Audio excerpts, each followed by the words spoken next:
Bismillahirrahmanirrahim. Assalamualaikum warahmatullahi wabarakatuh.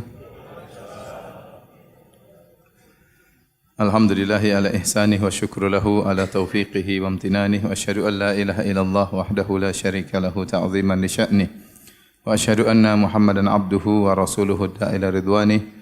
Allahumma salli alaihi wa ala alihi wa ashabi wa ikhwani. Hadirin dan hadirat yang dirahmati oleh Allah Subhanahu wa taala. Alhamdulillah, puji dan syukur kita panjatkan kepada Allah Subhanahu wa taala atas segala limpahan karunia yang terus Allah berikan kepada kita. Salawat dan salam semoga tercurahkan selalu kepada junjungan kita Nabi Muhammad sallallahu alaihi wasallam dan juga kepada keluarganya serta seluruh sahabat beliau tanpa terkecuali. Pada kesempatan yang berbahagia ini kita akan mengangkat satu topik yang saya rasa penting bagi kita semua untuk semakin mantapkan keyakinan kita terhadap akidah yang kita yakini selama ini, yaitu agama Islam, sehingga kita tidak goyang dan kita semakin bersyukur kepada Allah Subhanahu wa taala. Karena kita tahu di zaman sekarang ini berbagai macam syubhat, pemikiran kerancuan dihembuskan melalui internet, melalui medsos. Terkadang sebagian orang yang Islamnya masih awam, tidak kokoh ilmunya, terkadang terpengaruh. Ada sebagian mereka yang berpindah agama dan ada sebagian mereka yang bahkan tidak percaya lagi sama Tuhan. Tidak lain karena kekosongan hati, kejahilan, kemudian diisi dengan syubhat, maka terkaparlah dia. Oleh karenanya seorang perlu belajar tentang indahnya Islam yang dia anut, agar dia semakin kokoh agamanya dan semakin bersyukur kepada Allah Subhanahu wa taala. Hadirin hadirat yang rahmati Allah Subhanahu wa taala, Nabi sallallahu alaihi wasallam telah menjelaskan bahwasanya tidak ada agama yang diterima oleh Allah kecuali Islam. Dalam Sahih Muslim Nabi sallallahu alaihi wasallam bersabda, Man la yasma'u bi ahadun min hadhihi al-ummah yahudiyyun wala nasraniyyun thumma yamutu wa lam yu'min billadhi ursiltu bihi illa kana min ahli an-nar. Kata Nabi sallallahu alaihi wasallam, tidaklah seorang Yahudi atau Nasrani yang mendengar tentang aku kemudian dia meninggal tidak beriman dengan apa yang aku bawa kecuali dia penghuni neraka jahanam. Karena Islam adalah satu-satunya agama yang diridhai. Oleh karenanya Allah menegaskan dalam firman-Nya, "Inna ad-dina 'indallahil Islam." Bahwasanya agama yang diridhai hanyalah Islam, yang lain enggak. Kemudian Allah berfirman, "Wa may yabtaghi ghairal islami dinan fala yuqbala min wa huwa fil akhirati minal khasirin." Barang siapa yang mencari agama selain Islam maka tidak akan diterima dan akan tertolak, dan dia di akhirat kelak termasuk orang yang merugi, termasuk penghuni neraka jahanam. Oleh karena Nabi sallallahu alaihi wasallam di tahun sekitar 9 Hijriah, Nabi SAW menulis surat-surat kepada para raja-raja Nasara dan yang lainnya Persia agar mereka masuk Islam. Di antaranya surat Nabi tujukan kepada Heraklius, raja Romawi, ila azimir Rum, ila Herakl azimir Rum, kepada Heraklius pembesar Romawi. Kemudian Nabi tawarkan Islam. Nabi sebutkan tentang firman Allah Subhanahu wa taala, ya ahlal kitabi ta'alu ila kalimatin sawa'in bainana wa bainakum alla na'budu illa Allah wa la nusyrika bihi syai'a wa la yattakhidha ba'duna ba'dhan arbaba min dunillah. Wahai ahlul kitab, marilah menuju kepada perkataan yang sama antara kami dengan kalian, itu kalimat tauhid. Alla na'budu illa Allah, kita tidak boleh menyembah kecuali hanya kepada siapa? Allah. Wa la yattakhidh ba'duna ba'dhan arbaba min dunillah, tidak boleh sebagian kita mengambil sebagian lain, sesama manusia, sesama makhluk, sebagai sembahan-sembahan selain Allah Subhanahu wa taala. Kemudian bahkan Nabi mengancam kepada Heraklius, kata Nabi sallallahu alaihi wasallam, fa in tawallait fa inna ma 'alaika itsmul arisiyin. Wahai Heraklius, kau raja Romawi dan kau mengerti betul tentang Islam, tentang Nabi Muhammad sallallahu alaihi wasallam. Kalau kau berpaling, tidak menerima ajakanku, maka kau akan menanggung dosa-dosa rakyatmu.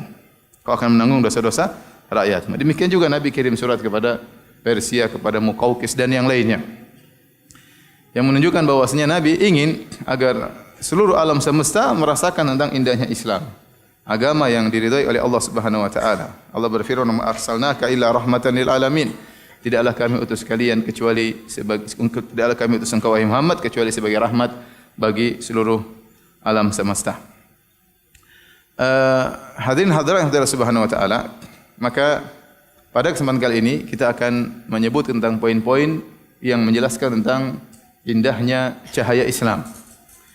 Ya, dan terkadang dalam bahasan tersebut saya akan membandingkan dengan agama-agama yang lain. Sebagaimana perkataan pepatah, wabil dhiddi tatabayyanul asya, dengan membandingkan dengan lawannya atau yang lainnya maka akan semakin nampak sesuatu, indahnya sesuatu, nampak kilaunya sesuatu.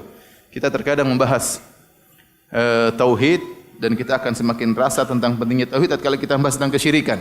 Semakin jelas apa makna tauhid. Maka dalam metode saya terkadang saya akan sebutkan perbandingan dengan aliran lain atau agama lain atau pemikiran yang lain agar kita semakin tahu betapa indahnya Islam dibandingkan dengan agama-agama yang lain. Tentunya indahnya Islam nampak dalam banyak poin ya. Saya sendiri masih terus menggali dan menggali. Ya. Saya hanya mengumpulkan sekitar belasan poin dengan keterbatasan ilmu saya. Tetapi sungguhnya poin-poin tersebut masih banyak ya. Cuma setiap saat kalau saya temu saya tambah lagi satu. Setiap ketemu saya tambah lagi satu ya. Karena saya lihat subhanallah betapa indahnya Islam, semakin kita mendalami, semakin tahu betapa agungnya syariat Allah Subhanahu wa taala. Baik, satu persatu saya akan sebutkan poin tersebut. Yang pertama, hadirin hadirat yang dirahmati oleh Allah Subhanahu wa taala, di antara hal yang menunjukkan agungnya Islam yang paling penting adalah Islam satu-satunya agama yang mengajarkan tentang pengesaan Allah Subhanahu wa taala. Konsep Tuhan Maha Esa yang paling bisa menerapkan adalah agama Islam. Sila pertama dari Pancasila, ketuhanan yang Maha Esa, yang paling bisa menerapkan adalah agama Islam. Dia satu-satunya agama yang mengajarkan kepada pentauhidan, penyembahan terhadap Tuhan alam semesta, mengesahkan Tuhan alam semesta. Makanya seorang salaf mengatakan Islam datang untuk apa? Liikhrajil ibad min ibadatil ibad ila ibadati rabbil ibad. Islam datang untuk mengeluarkan manusia dari penyembahan terhadap makhluk kepada penyembahan terhadap pencipta makhluk. Itu Islam. Itu Islam. Oleh karenanya Islam adalah agama yang paling ketat dalam masalah kesyirikan. Ya. Semua hal yang bisa mengantarkan kepada penodaan terhadap keesaan Allah maka diharamkan dan orang tidak akan bisa paham dengan detail dengan hal ini kecuali yang pelajari tentang tauhid. Ya, tauhid. Bahkan sampai-sampai kita dalam mengucapkan saja misalnya kita dapat kenikmatan, tidak boleh kita mengatakan kalau bukan karena dokter mungkin saya sudah meninggal. Tidak boleh dalam Islam. Harus mengatakan kalau bukan karena Allah. Kemudian dengan sebab sang dokter kita mungkin tidak selamat. Masalah lafal itu tidak benar-benar ketat dalam Islam. Makanya saya katakan tidak ada agama yang benar-benar bisa mewujudkan tauhid, pengesaan terhadap Rabbul Alamin ya kecuali Islam. Baik. Sekarang kita bandingkan dengan agama-agama yang lain. Tidak ada agama manapun kecuali mengajarkan kepada peribadahan terhadap makhluk, entah makhluk tersebut apakah manusia, apakah nabi, ataukah jin, ataukah malaikat, ataukah pohon, ataukah batu, ataukah hewan, ataukah sapi ya. Ataukah sesama manusia ya. Yang mengajarkan hanya pengesaan terhadap pencipta alam semesta hanya Islam. Coba kita lihat. Kita bandingkan. Misalnya Yahudi dan Nasrani ya. Agama samawi yang dahulunya beragama tauhid kemudian terjadi penyimpangan sehingga masuk kesyirikan dalam agama mereka ya. Sehingga mereka disebut dengan ahlu syirik, yaitu orang-orang musyrikin. Mereka ada pengagungan terhadap orang saleh berlebihan sampai dianggap sebagai anak Tuhan. Apa kata Allah Subhanahu wa taala? Wa qalatil yahudu Uzairun ibnullah wa qalatil nasara al-masih ibnullah. Dzalika qauluhum bi afwahihim yudahiuna qaula alladziina kafaru min qabl qatalahumullahu anna yufakun. Kata Allah Subhanahu wa taala, sungguhnya orang-orang Yahudi mengatakan Uzair adalah putra Allah. Ini mereka mengagungkan Uzair. Uzair adalah seorang saleh atau seorang nabi yang datang di masa Taurat hilang. Kemudian Allah mengilhamkan kepada Uzair sehingga dia bisa mengimla, mendiktekan Taurat padahal orang sudah pada lupa dengan Taurat. Saking hebatnya dia bisa mendiktekan Taurat sampai mereka pun berlebih-lebihan kepada dia. Kemudian dia katakan sebagai Uzairun ibnullah. Dia adalah putra Allah. Nabi Isa alaihissalam seorang yang sangat soleh, hamba yang sangat soleh, ya. Ya, tidak ada yang ragu tentang kesolehan Nabi Isa. Kita semua umat Islam begitu kagum dengan Nabi Isa, begitu bangga punya seorang nabi namanya Nabi apa? Isa alaihissalam, begitu menghormati Nabi Isa dan lihat bagaimana Al-Qur'an mengagungkan Nabi Isa dengan pengagungan luar biasa. Bahkan kata para ulama, tidak ada mukjizat Nabi Isa bicara masih kecil kecuali di Al-Qur'an. Di kitab-kitab mereka tidak ada bahwasanya Nabi Isa bisa bicara sejak apa? Kecil. Ini salah satu mukjizat yang tidak disebutkan dalam kitab-kitab mereka, hanya ada dalam apa? Al-Qur'an. Saya coba nanti bisa dicek ya. Demikian yang saya baca dalam penjelasan para ulama ya. Dan sementara saya menelaah Injil juga saya belum dapat tentang Nabi Isa. Di antara kehebatannya bicara masih apa? Masih kecil. Tapi intinya kita sepakat bahwasanya Nabi Isa adalah seorang yang sangat soleh, yang sangat diumumkan dalam Islam. Tetapi orang-orang Nasara berlebih-lebihan sampai mengangkat dia seakan-akan anak Tuhan, dan kemudian mereka berselisih dengan apa hakikat daripada Isa sebagai anak Tuhan, ya. Apa maksud daripada Trinitas, ya. Mereka berselisih dengan perselisihan sangat banyak, ya. Perselisihan sangat banyak, ya. Apakah Isa satu dari yang tiga? Apakah Isa adalah Allah? Apakah Isa adalah titisan Allah? Ya, yang ini Allah hikayatkan perkataan mereka dalam Al-Qur'an di antaranya. Tolong panitia memberi perintah agar jamaah rapat. Ya, maju sedikit. Maju banyak juga enggak apa-apa. Ya, maju-maju dong.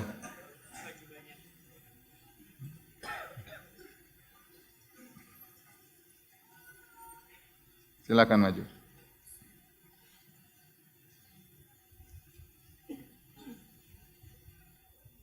Taib, sehingga akhirnya mereka mengkultuskan Nabi Isa alaihissalam berlebih-lebihan sehingga mereka mengangkat derajat Nabi Isa sampai pada derajat Tuhan. Ya. Nanti di akhirat kala Allah mengatakan, ya Isa, a anta qulta lin-nasi ittakhiduni wa ummi ilahaini min dunillah.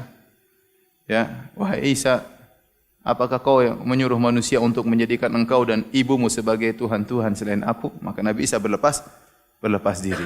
Ya. Nabi Isa tidak pernah memerintahkan demikian.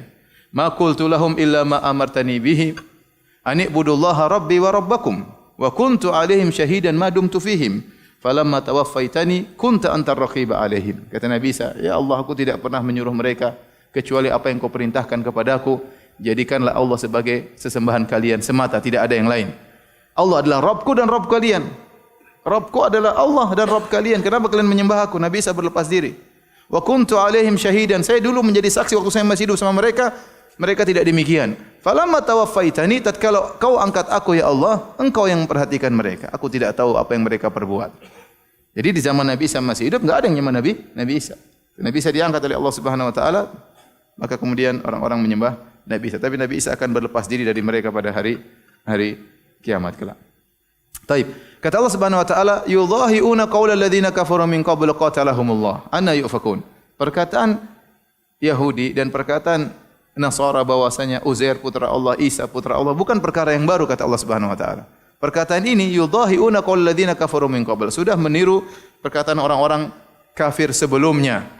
Jadi filosofi bahwasanya Tuhan punya anak itu bukan perkara yang baru, ya. Perkara yang baru. Maksud Tuhan punya anak sini bukan anak biologis, semua sudah paham, bukan anak biologis, tapi dianggap sebagai anak, ya. Entah apa yang mereka jelaskan, tapi intinya dianggap sebagai apa? Sebagai anak. Yang itu sudah ada sejak zaman dahulu. Contoh, orang-orang musyrikin Arab, ya. Mereka meyakini bahwasanya malaikat adalah putri-putri Allah Subhanahu wa taala. Wa ja'alul malaikata alladzina hum ibadur rahmani inatha. Mereka menjadikan malaikat, kata Allah tentang orang musyrikin Arab, mereka menjadikan malaikat-malaikat yang merupakan hamba-hamba Allah sebagai putri-putri Allah Subhanahu wa taala, ya. Asyahidu khalqahum, apakah mereka menyaksikan bagaimana Allah menciptakan malaikat sebagai putri-putri Allah? Kata Allah, satuktabu syahadatuhum wa yus'alun. Sungguh akan dicatat pernyataan mereka tersebut dan mereka akan diminta pertanggungjawaban oleh Allah pada hari kiamat kala. Jadi bukan perkara yang baru, Tuhan punya anak. Orang musyrikin dahulu meyakini Tuhan punya putri, namanya apa? Malaikat-malaikat.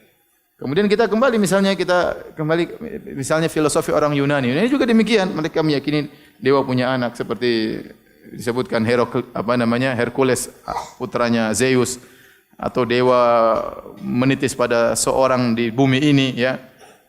Dan seperti itu, ada filosofi seperti itu. Sama seperti di agama Hindu juga ada filosofi seperti itu, seperti Krishna adalah titisan atau putra atau semacamnya dari dewa yang mereka sembah. Jadi bahwasanya Tuhan punya putra itu bukan perkara yang baru, oleh karenanya ada disertasi atau risalah ilmiah ditulis tentang perbandingan antara Nasara dengan Hindu. Banyak kesamaan ya. Dari sisi Trinitas, dari sisi masalah Tuhan punya anak dan yang lainnya. Bagus tulisan dari seorang alim yang dia pernah mengajar di Universitas Madinah. Dulu dia beragama Hindu, ya. Kemudian dia masuk Islam, maka dia tulis tentang masalah tersebut. Jadi masalah ini bukan perkara yang baru. Kata Allah, yudhahi'una qaulal ladzina kafaru min qabl. Mereka telah meniru perkataan orang-orang kafir sebelumnya. Qatalahumullah, mereka dilaknat oleh Allah Subhanahu wa taala. Anna yufakun, bagaimana mereka bisa dipalingkan dari tauhid kepada Allah Subhanahu wa taala. Taib. Demikian juga agama-agama yang lain. Kita bicara tentang agama Hindu sama ya, kemudian Trinitas yang mereka sembah, ada namanya dewa Brahmana, ya, dewa pencipta, ada namanya dewa Siwa, dewa perusak, dan dewa Wisnu, dewa pemelihara ya. Jadi bukan satu Tuhan multiple fungsi, tetapi masing-masing Tuhan punya fungsi tersendiri. Brahma ciptakan. Kalau dia ciptakan, yang untuk menghidupkan butuh dewa Wisnu. Mematikan butuh dewa Siwa. Kalau enggak dewa Siwa ini enggak mati-mati orang ini, harus ada dewa Siwa ya. Jadi Trinitas sehingga merupakan satu kesatuan. Tauhidnya di mana? Tauhidnya di mana? Mau dibandingkan agama Islam yang Allah Subhanahu wa taala Maha Kuasa atas segala sesuatu. Allahus Samad, Allah yang Maha Kuasa, tidak butuh kepada siapapun dan siapapun butuh kepada Allah Subhanahu wa taala. Ini dewa tiga ini harus kerjasama ya, untuk bisa menjalankan kegiatan alam semesta ya. Ya. Taib. Kemudian kita bicara agama yang lain, misalnya agama Buddha ya. Sejak kapan Siddhartha Gautama menjadi Tuhan? Sejak kapan? Dia dulu tidak ada. Kemudian dia dilahirkan. Waktu di masa dilahirkan dia juga tidak pernah mencipta langit, tidak pernah mencipta bumi, tidak pernah mencipta burung, tidak pernah mencipta lalat. Kemudian bagaimana tiba-tiba dia bisa dijadikan Tuhan? Makanya ada satu risalah juga, disertasi atau tesis di Universitas Madinah, seorang Thailand, salah seorang ikhwan Thailand, kemudian dia nulis buku tentang Buddha. Dia jelaskan dalam risalah tersebut bahwasanya Buddha di zamannya tidak ada yang menyembahnya. Tidak ada yang menyembahnya karena dia tidak pernah memproklamirkan dirinya sebagai Tuhan, tidak pernah. Dia punya, kita bilang dia wise man lah, dia orang bijak, orang hakim. Beliau punya mungkin filosofi tersendiri. Tapi beliau tidak pernah mengatakan dirinya sebagai apa? Sebagai Tuhan. Makanya di zaman salaf mereka, ya, salafus salehnya orang Buddha, tidak ada yang menyembah Buddha, tidak ada. Belakangan baru kemudian muncul orang-orang menyembah Buddha, dan Siddhartha Gautama bagaimana kemudian menjadi Tuhan. Ya. Kita bicara yang lagi, misalnya seperti Konfusius, saya enggak tahu apa yang mereka sembah. Lao Tse, apa yang mereka sembah saya juga tidak tahu. Shinto, orang Jepang, apa yang mereka sembah, apakah matahari, saya kurang tahu ya. Tapi intinya makhluk yang mereka sembah. Sebagian ada yang menyembah sapi ya. Dan itu saya lihat di YouTube ya, bagaimana ada seorang kemudian sujud kepada sapi, dia tunggu sapinya kencing dulu. Begitu sapinya kencing, dia ambil air kencingnya, kemudian dia cari berkah. Setelah itu dia sujud di sapi tersebut. Saya enggak tahu yang bahlul sapinya atau dianya. Bagaimana setan sampai menggoda seorang hingga akhirnya dia menyembah sesuatu yang lebih hina daripada dia. Ya. Menyembah malaikat ya, syubhatnya adalah. Tapi kalau nyembah sapi, nyembah batu, nyembah hewan, gimana? Gimana ente menyembah sesuatu yang lebih hina daripada Anda? Menyembah Tuhan, Tuhannya dipahat dulu. Dibuat dulu baru dia sembah. Sebenarnya dari mana? Tapi demikianlah, ya. Kita lihat zaman sekarang juga ada orang nyembah penghuni kubur. Coba. Sebenarnya yang masih hidup siapa? Ente atau penghuni kubur?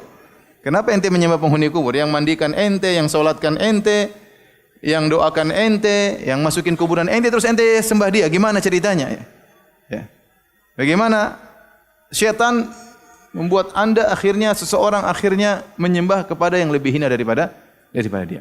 Oleh karena saya bilang ini, di antara indahnya Islam, seluruh agama selain Islam mengajarkan kepada peribadatan kepada makhluk. Antum kalau dia bicara tentang Yunani, mereka bicara tentang masalah aflak, tentang bintang-bintang tertentu, tentang galaksi-galaksi. Ya mereka dengan khayalan mereka menganggap di situ ada kekuatan Tuhan dan yang lainnya. Ya, makanya saya bilang ada yang menyembah rembulan, ada yang menyembah matahari, ada yang menyembah bintang-bintang. Ya, itu benda-benda langit ada yang menyembah, ada yang menyembah benda-benda bumi, ya. Menyembah pohon, menyembah patung, menyembah sapi, menyembah hewan, ya. Yang benar-benar memurnikan tauhid hanya agama Islam. Oleh karenanya celakalah orang-orang liberal yang mengatakan semua agama itu sama. Mereka celaka. Ya. Karena mereka menyamakan antara Islam dengan agama yang lainnya. Bagaimana Anda mau menyamakan Islam, agama yang mengajarkan mentauhidkan Allah Subhanahu wa taala dengan agama yang mengajarkan menyembah sapi? Bagaimana Anda mau samakan antara Allah dengan sapi? Ya. Bagaimana Anda menyamakan Islam yang mengajarkan kepada penyembahan terhadap pencipta alam semesta dengan agama yang mengajarkan menyembah kepada jin, kepada nabi, kepada sapi, kepada syaitan dan yang lainnya. Oleh karenanya ucapan mereka bahwasanya semua agama sama, semua agama mengantarkan kepada surga, itu kekufuran. Bukan hanya sekedar haram. Apa namanya kekufuran? Kalau Majelis Ulama Indonesia mengatakan haram, saya bilang bukan cuma haram, kufur. Kalau haram sih masih ringan ya. Ini kufur, bisa mengeluarkan seorang dari Islam. Karena kalau kita bilang semua agama sama mengantarkan kepada surga, maka semua ayat-ayat yang mengatakan selain Islam kafir dibuang saja.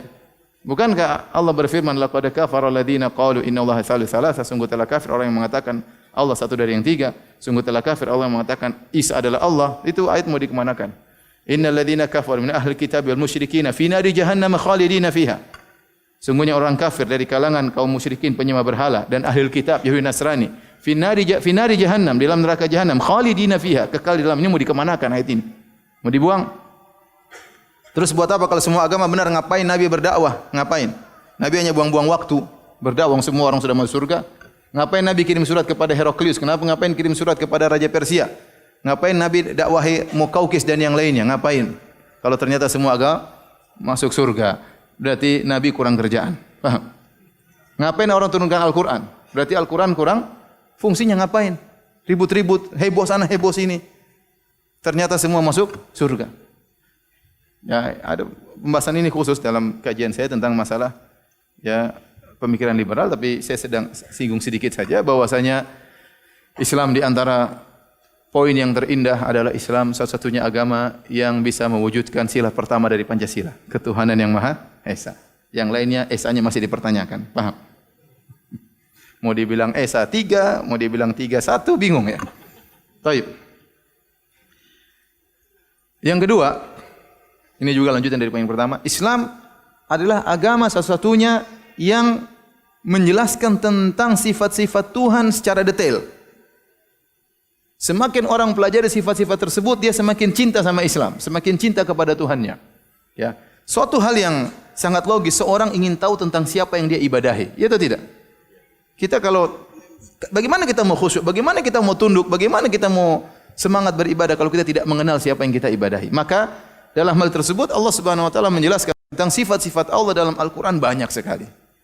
Nabi SAW menjelaskan dengan pendekatan-pendekatan yang luar biasa dalam hadis-hadis sangat banyak sekali. Ya. Seperti Nabi SAW mengatakan, Allahu arhamu bi ibadihi min hadhi bi waladihi. Allah lebih sayang kepada hambanya daripada seorang ibu terhadap anaknya. Misalnya, bagaimana Rasulullah SAW gambarkan Allah Maha Pengampun, kata Allah Subhanahu wa taala, Allahu afrah, Allahu asyaddu farahan ya bi taubati abdihi yatubu ilaihi min ahadikum kana bi ardi falatin ma'a rahilati fanfalatat minhu. Allah lebih gembira dengan bertobatnya seorang hamba kepada Allah daripada salah seorang dari kalian tatkala dia sedang membawa ontanya di tengah padang pasir, tiba-tiba ontanya pergi, ya, wa 'alaiha ta'amuhu syarabu, ternyata ontanya tersebut membawa makanan dan minuman. Sudah bekalnya semua pergi sama onta-ontanya. Sehingga dia pun putus asa, fattaja'a tahta dhilli syajarah, maka dia pun berbaring di bawah sebuah pohon menanti kematian yang datang secara bertahap, mulai kehausan, mulai kelaparan, ya, siap meninggal dunia. Sudah qad ayisa min rahilatihi, dia sudah putus asa untanya bakalan kembali. Fa bainahu wa kadzalik idh huwa biha qa'imah, tiba-tiba dia sedang tunggu kematian, tiba-tiba untanya datang. Wa 'alaiha ta'amu wa syarabu, ternyata bekalnya juga masih lengkap. Fa akhadha bi khitamiha, maka dia pun segera memegang tali kekang unta, kemudian dia bersyukur kepada Allah. Saking bersyukurnya dia berkata, Allahumma anta abdi wa ana rabbuk, ya Allah sungguh engkau adalah hambaku, sungguh aku Tuhanmu ya Allah. Saking semangatnya kata Nabi sallallahu alaihi wasallam, akhta'a min syiddatil farah, dia salah ngomong karena saking gembiranya. Nabi mengatakan orang ini sangat gembira, Allah lebih gembira daripada orang ini tatkala hambanya bertobat. Luar biasa. Bagaimana Nabi jelaskan sifat-sifat Allah Subhanahu wa taala. Nama-nama Allah yang begitu banyak, Al-Aziz, Al-Hakim, Al-Ghafur, Al-Wadud. Kalau kita belajar kenapa Allah gandengkan Al-Ghafur sama Al-Wadud, kenapa Allah gandengkan Al-Aziz sama Al-Hakim, itu semua kita pelajari dan semakin kita cinta kepada Allah Subhanahu wa taala. Apa maknanya Al-Halim? Kenapa Allah tutup ayat ini dengan Al-Halim? Ini orang Islam kalau semakin belajar, semakin cinta kepada Allah Subhanahu wa taala. Sementara kalau kita bandingkan agama-agama yang lain, pembahasan tentang Tuhan mereka rumit terkadang dan tidak detail, tidak detail. Terkadang sebagian mereka semakin belajar mereka semakin bingung. Contoh, kita bicara tentang Nasara.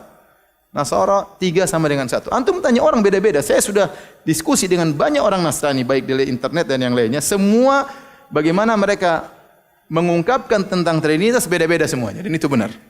Satu bilang begini, satu bilang begitu. Satu bilang begini, satu bilang begitu. Enggak ada yang sepakat.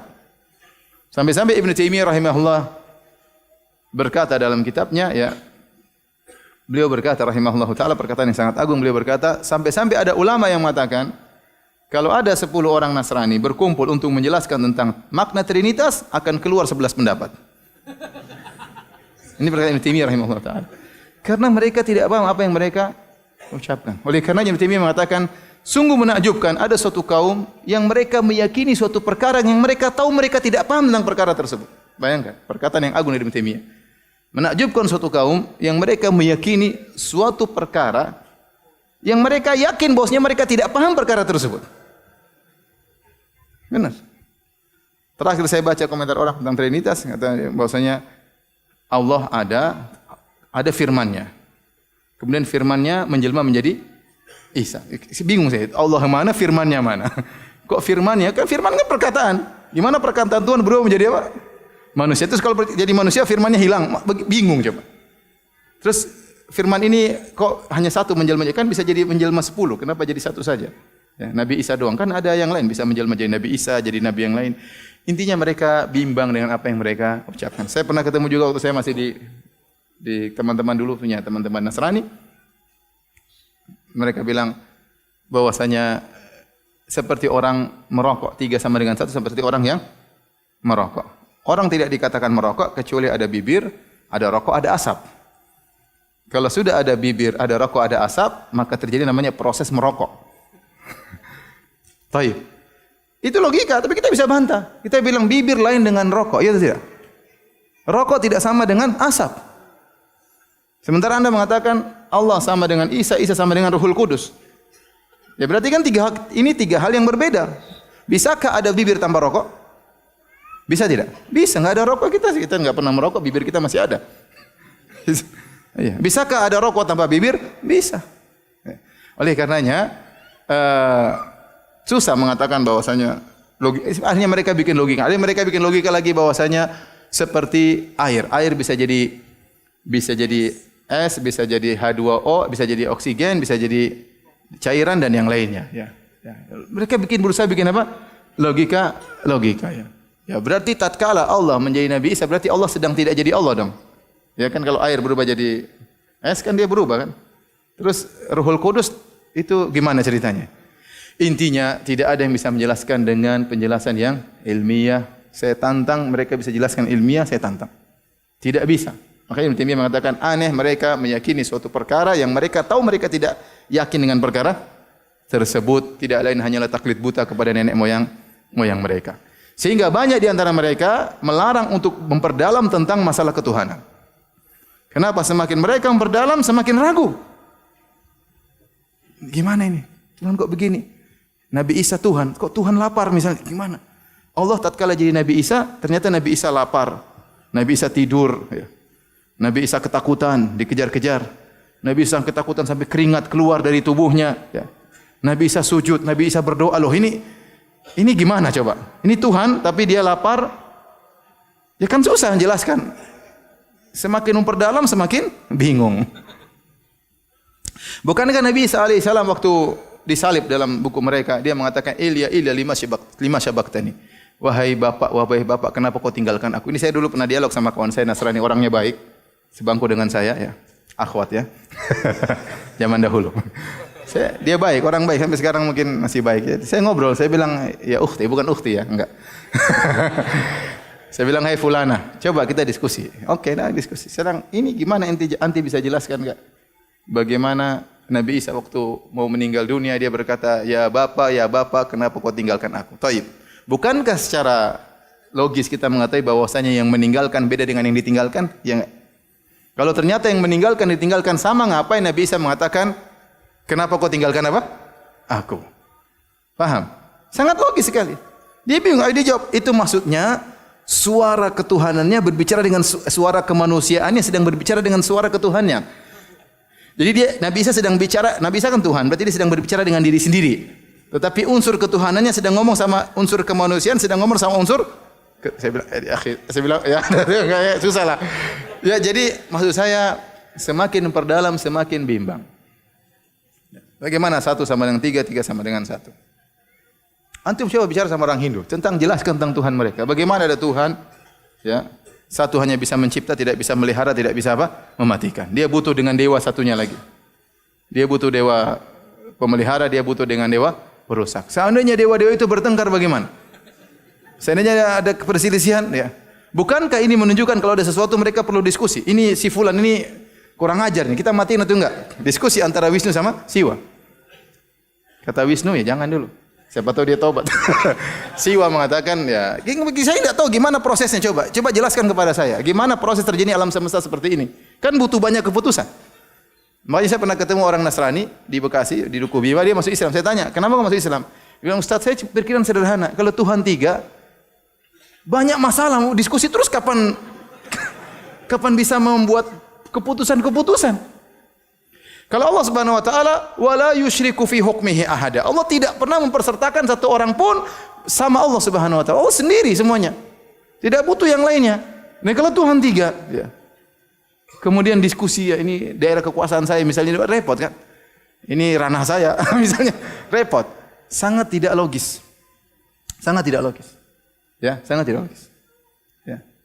Oleh karenanya semakin mereka memperdalam mereka semakin ragu. Sehingga mereka akhirnya tutup mata, taklid buta, selesai, sudah. Jangan dalam. Ini urusan enggak usah dibahas ya. Enggak usah dilanjutkan. Ya, karena semakin mereka berdalam mereka semakin bimbang dengan ragu apa yang mereka yakin. Sama antum bicara sekarang agama Buddha, coba gimana Siddhartha Gautama menjadi Tuhan? Ceritakan kepada saya kaitannya proses penciptaan alam semesta dengan Siddhartha Gautama. Siapa di luar ada? Siddhartha atau alam semesta? Coba. Terus siapa yang ciptakan alam semesta ini? Kenapa bukan dia yang disembah? Kenapa Siddhartha Gautama yang disembah? Dan seterusnya, kita bicara agama manapun tidak semakin diperdalam semakin membingungkan. Atau paling tidak agama mereka tidak bisa menjelaskan dengan detail dengan siapa Tuhan yang mau disembah. Islam luar biasa. Antum belajar tauhid uluhiyah, tauhid rububiyah, tauhid al-asma wa sifat. Bagaimana indahnya Allah memperkenalkan dirinya dalam Al-Quran. Nabi SAW memperkenalkan Tuhan dengan hadis-hadisnya. Menjadikan orang semakin tentram dengan agama Islam. Maka itu di antara keindahan agama Islam. Baik, hadirin Allah Subhanahu wa taala. Yang ketiga, di antara indahnya agama Islam. Islam adalah satu-satunya agama yang komprehensif, lengkap, mencakup seluruhnya. Dia komprehensif, semuanya dijelaskan dalam Islam. Antum mau masalah apa saja ada dibahas dalam Islam. Ya, buku berjilid-jilid ya. Hadis-hadis begitu banyak ya. Ya, penjelasan para ulama sangat gamblang, semua berbicara dengan dalil ya. Oleh karenanya ini disadari hal ini tentang kesempurnaannya Islam disadari oleh orang-orang musyrikin. Datang sebagian orang musyrikin kepada Salman Al-Farisi radhiyallahu taala anhu, Kemudian dia berkata, "Ya Salman, 'allamakum nabiyyukum kulla syai'in hatta al-khira'ah." Wahai Salman, apakah Nabi mau mengajarkan segala sesuatu sampai masalah buang hajat? Kata Salman, "Ajal, benar. Laqad nahana an nastaqbil al-qiblata bi gha'itin wala baulin." Ya. Kata Salman, benar. Nabi Muhammad SAW mengajarkan segala sesuatu sampai masalah adab buang hajat. Nabi telah melarang kami buang hajat menghadap kiblat atau membelakangi kiblat dengan kencing atau buang air besar. Nah, kita bisa bayangkan kalau masalah adab buang hajat aja diajarkan oleh Nabi, apalagi yang lainnya. Maka ini menjelaskan kesempurnaan Islam. Semua masalah akidah diajarkan, masalah adab dalam rumah tangga diajarkan, masalah adab bertetangga diajarkan, ya. Bahkan masalah berhadapan dengan musuh juga diajarkan, adab dalam perang bahkan diajarkan, ya. Semua diajarkan. Maka tidak ada pembahasan apapun kecuali ada pembahasannya dalam Islam. Sehingga Sufyan Ats-Tsauri pernah berkata, "Law istata'ta alla tahuka ra'saka illa bisunnah faf'al." Kalau kau mampu tidak menggaruk kepalamu kecuali dengan ada dalilnya, maka lakukanlah. Saking semua perkara ada dalilnya. Ya, makanya Allah mentakdirkan Nabi Muhammad SAW menjalani beberapa marhala atau beberapa fase-fase kehidupan. Di mana dalam fase-fase kehidupan tersebut berbagai macam contoh, kaedah bisa kita tarik dan bisa kita ikuti dalam menghadapi segala macam problematika kehidupan.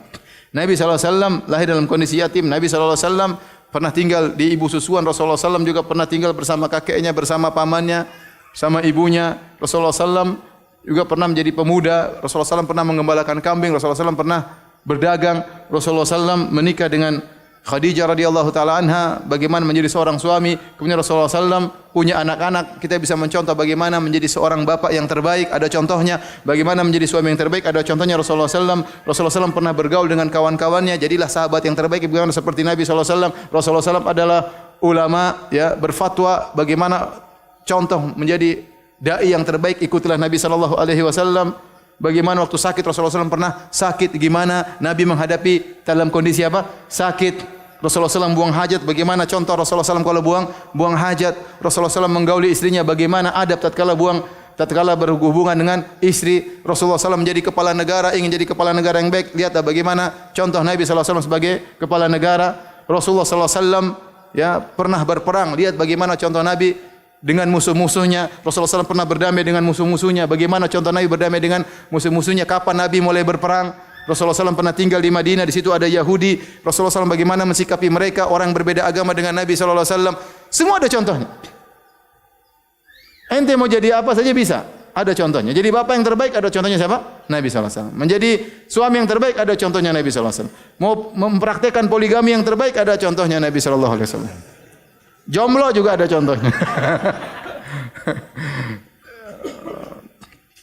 Semua lengkap.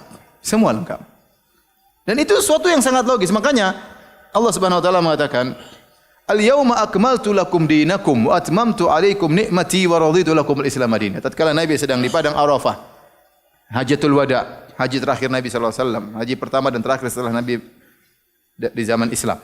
Maka turunlah ayat, ya, hari ini telah aku sempurnakan bagimu agama kalian dan aku sempurnakan nikmat bagi kalian. Wa raditu lakumul Islam dan aku ridha Islam sebagai agama kalian.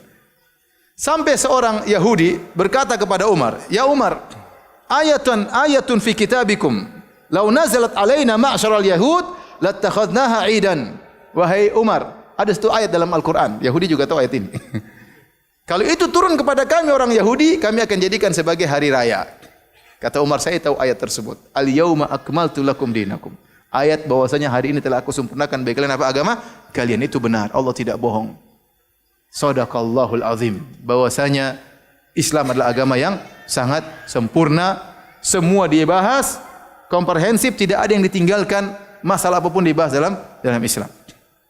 Oleh karenanya ketika Umar bin Khattab radhiyallahu taala anhu mendapatkan lembaran-lembaran Taurat, kemudian Umar membacanya kepada Nabi sallallahu alaihi wasallam, maka Nabi tegur Umar. Kata Nabi sallallahu alaihi wasallam, "Amutahawwikuna anta ya ibn al-Khattab?" Wahai Umar, apakah kau ragu? Kenapa kau harus baca Taurat? Cukup Islam kalau mau cari apa? Hidayah. Tidak perlu baca kitab-kitab yang lain. Islam sudah sempurna, baca Quran, baca hadis, selesai. Kita tidak butuh yang lain. Mau masalah apa saja ada pembahasannya. Ya, ada pembahasannya. Ya. Kemudian Nabi berkata, "Lau kana Musa hayyan ma wasi'ahu ila tibai." Seandainya Nabi Musa masih hidup di zaman saya, tidak bisa bagi dia kecuali menjadi pengikutku. Kenapa? Karena Islam adalah agama yang sempurna. Taib. Saya sering sampaikan, subhanallah. Dalam agama mana diajarkan? Kata Nabi sallallahu alaihi wasallam, "Idza kuntum thalatha fala yatanajal itsnan duna thalith fa inna dzalika yahzunuhu." Kata Nabi sallallahu alaihi wasallam, kalau kalian 3 orang, maka jangan 2 berbisik-bisik, yang satu tidak diajak. Karena ini bisa menyedihkan orang yang ketiga. Subhanallah, sampai detail seperti itu. Adab bergaul. Kita enggak boleh 3 orang ngobrol. Yang satu nanti sedih. Dia akan berpikir, ini lagi ngerumpiin saya, jangan-jangan. Atau saya mungkin rendah sehingga saya tidak diajak ngobrol misalnya. Ya. Dalam agama mana diajarkan demikian? Adab bergaul. Enggak ada diajarkan. Kecuali dalam apa? Islam. Maka tidak perlu kita mencari petunjuk dari agama-agama yang lain. Kita tidak perlu filsafat-filsafat Yunani dalam menjalani kehidupan kita. Untuk menjalani kehidupan tidak perlu. Kita kalau ngambil ilmu dunia boleh, kita tidak bicara ilmu dunia. Kita bicara tentang masalah tata kehidupan, sudah cukup dengan Islam, sudah sangat sempurna, tidak butuh dengan yang lainnya. Ya. Sekarang saya tanya sama antum. Kalau antum misalnya jadi seorang Nasrani, gimana menjadi kepala negara yang baik? Ada contohnya? Ada hukum-hukumnya? Enggak ada. Peraturannya ada? Enggak ada. Gimana Anda menjadi seorang yang praktisi poligami terbaik? Coba. Nasrani, gimana contohnya? Enggak ada. Enggak ada contohnya. Ya. Jadi banyak hal yang tidak bisa diterapkan. Apalagi Nabi Isa Tuhan. Gimana kita mencontohi Tuhan? Enggak bisa. Kalau keyakinan mereka Nabi Isa apa? Tuhan. Kalau Muhammad SAW dia sifat manusianya kental. Qul innama ana basyarun mithlukum yuha ilayya. Katakanlah Muhammad, saya adalah manusia seperti kalian. Tapi saya diberi wahyu. Makanya Nabi lupa, karena kita juga bakalan lupa.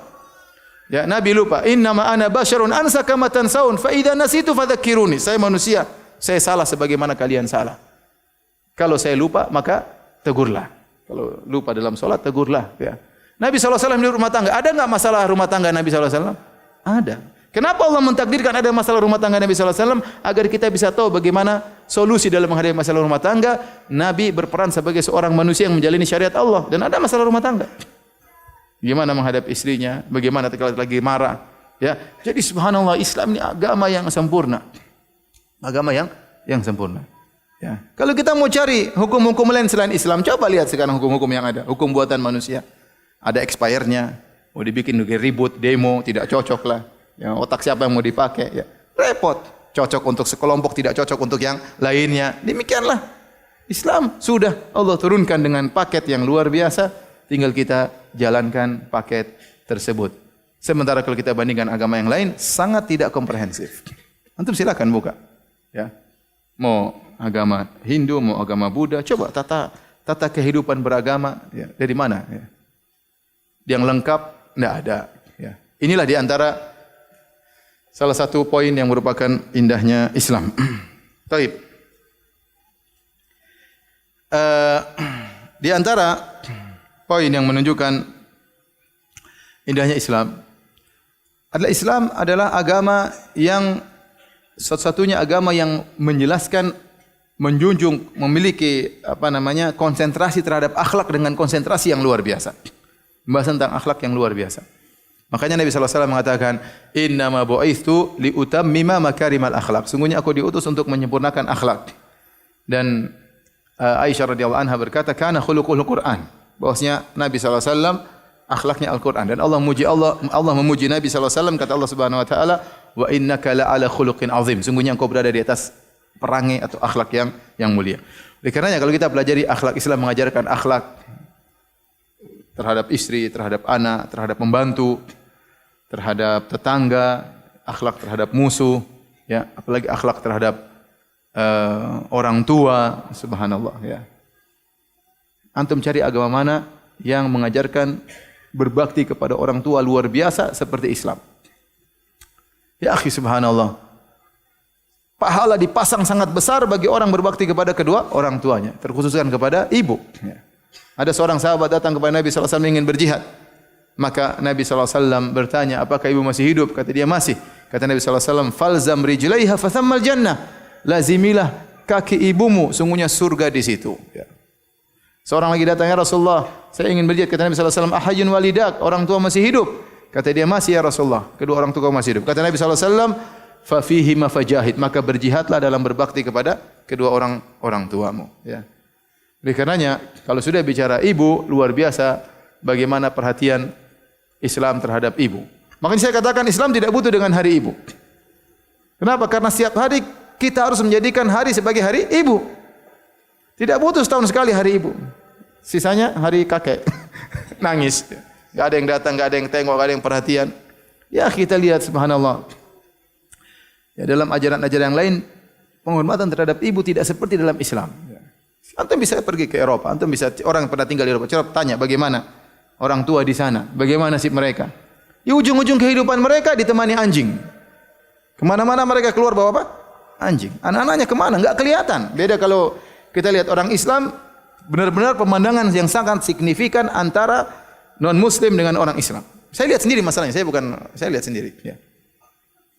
Subhanallah, yang orang Islam bawa cucu dorong kakeknya, ya, dorong neneknya, ya.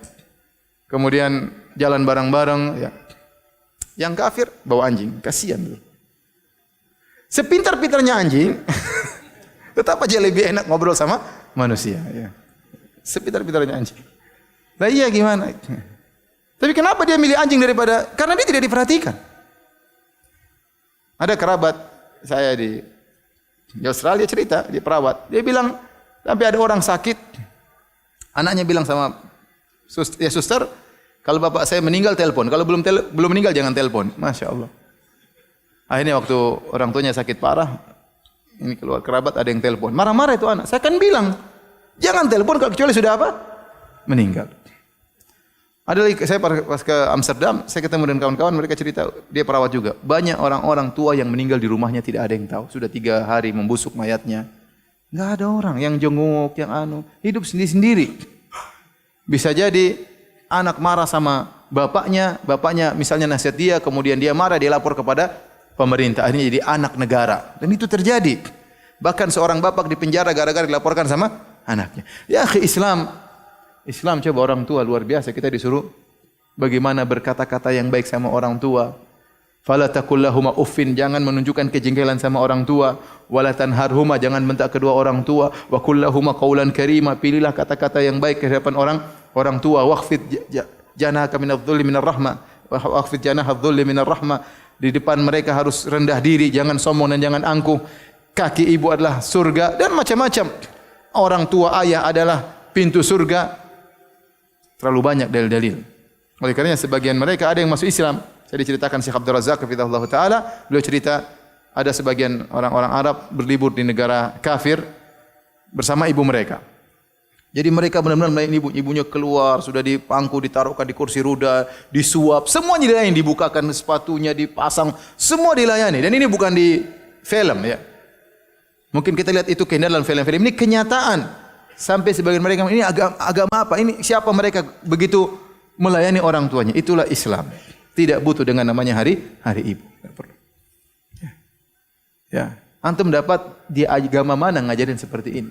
Sebagian negara anaknya tidak perhatian sama orang tuanya merasa tidak ada nilainya, bunuh diri. Islam tidak, Islam mengajarkan kita membuat orang tua merasa semakin tinggi.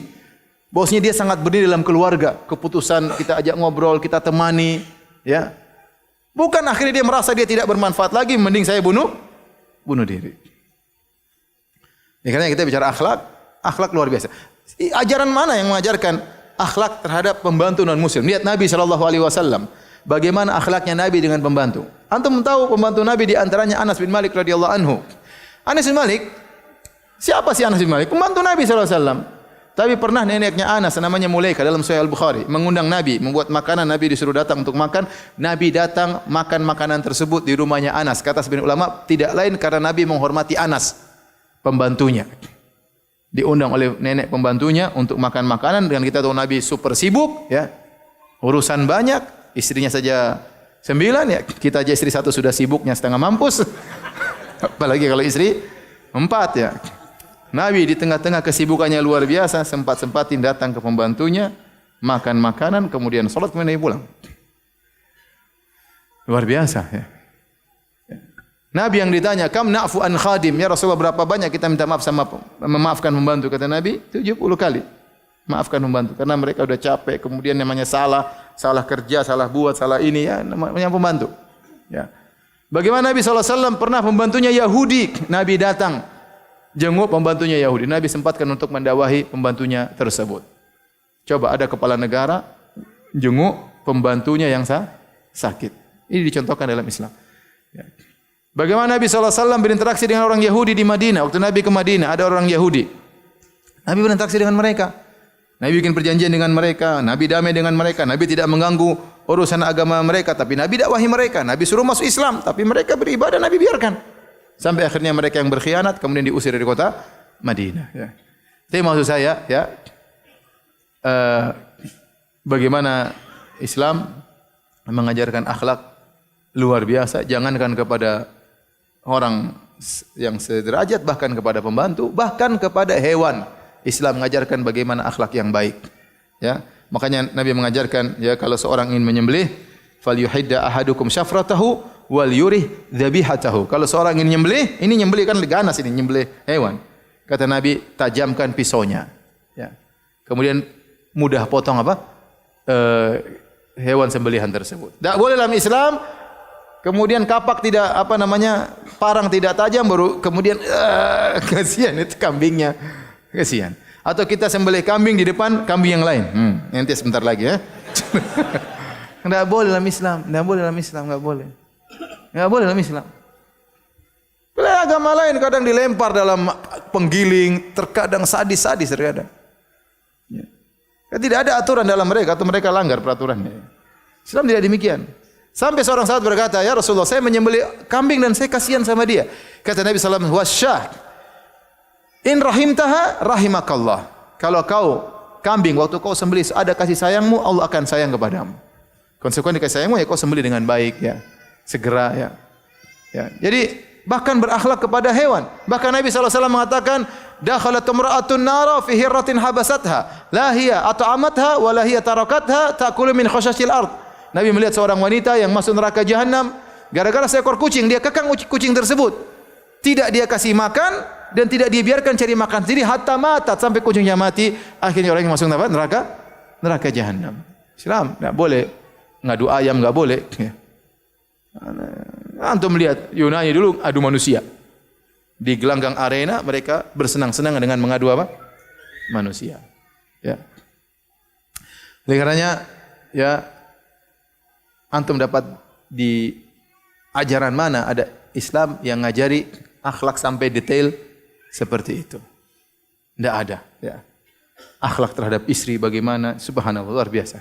Di mana agama mana ada seperti itu? Antum perlu agama lain? Enggak perlu. Islam sudah sempurna. Akhlak terhadap anak, akhlak terhadap orang tua, akhlak terhadap tetangga, ya, akhlak terhadap musuh, akhlak dalam peperangan. Sampai saya ada baru beli buku judulnya Akhlak Islam dalam Peperangan. Saya belum baca. Tapi di situ diajarkan bagaimana Islam mengajarkan akhlak bahkan dalam apa? Peperangan. Secara global tidak boleh kita merusak tempat ibadah agama lain tatkala sedang berperang, tidak boleh membunuh seorang ahli ibadah dalam misalnya dalam gereja kalau lagi berperang, tidak boleh. Ya. Tidak boleh membunuh wanita, tidak boleh, ya. Dan itu semua hanya terdapat dalam Islam. Baik. Hadirin dan hadirat yang Allah Subhanahu wa taala. Itu yang keberapa? Yang keempat. Khilaf ya. Sekarang yang kelima.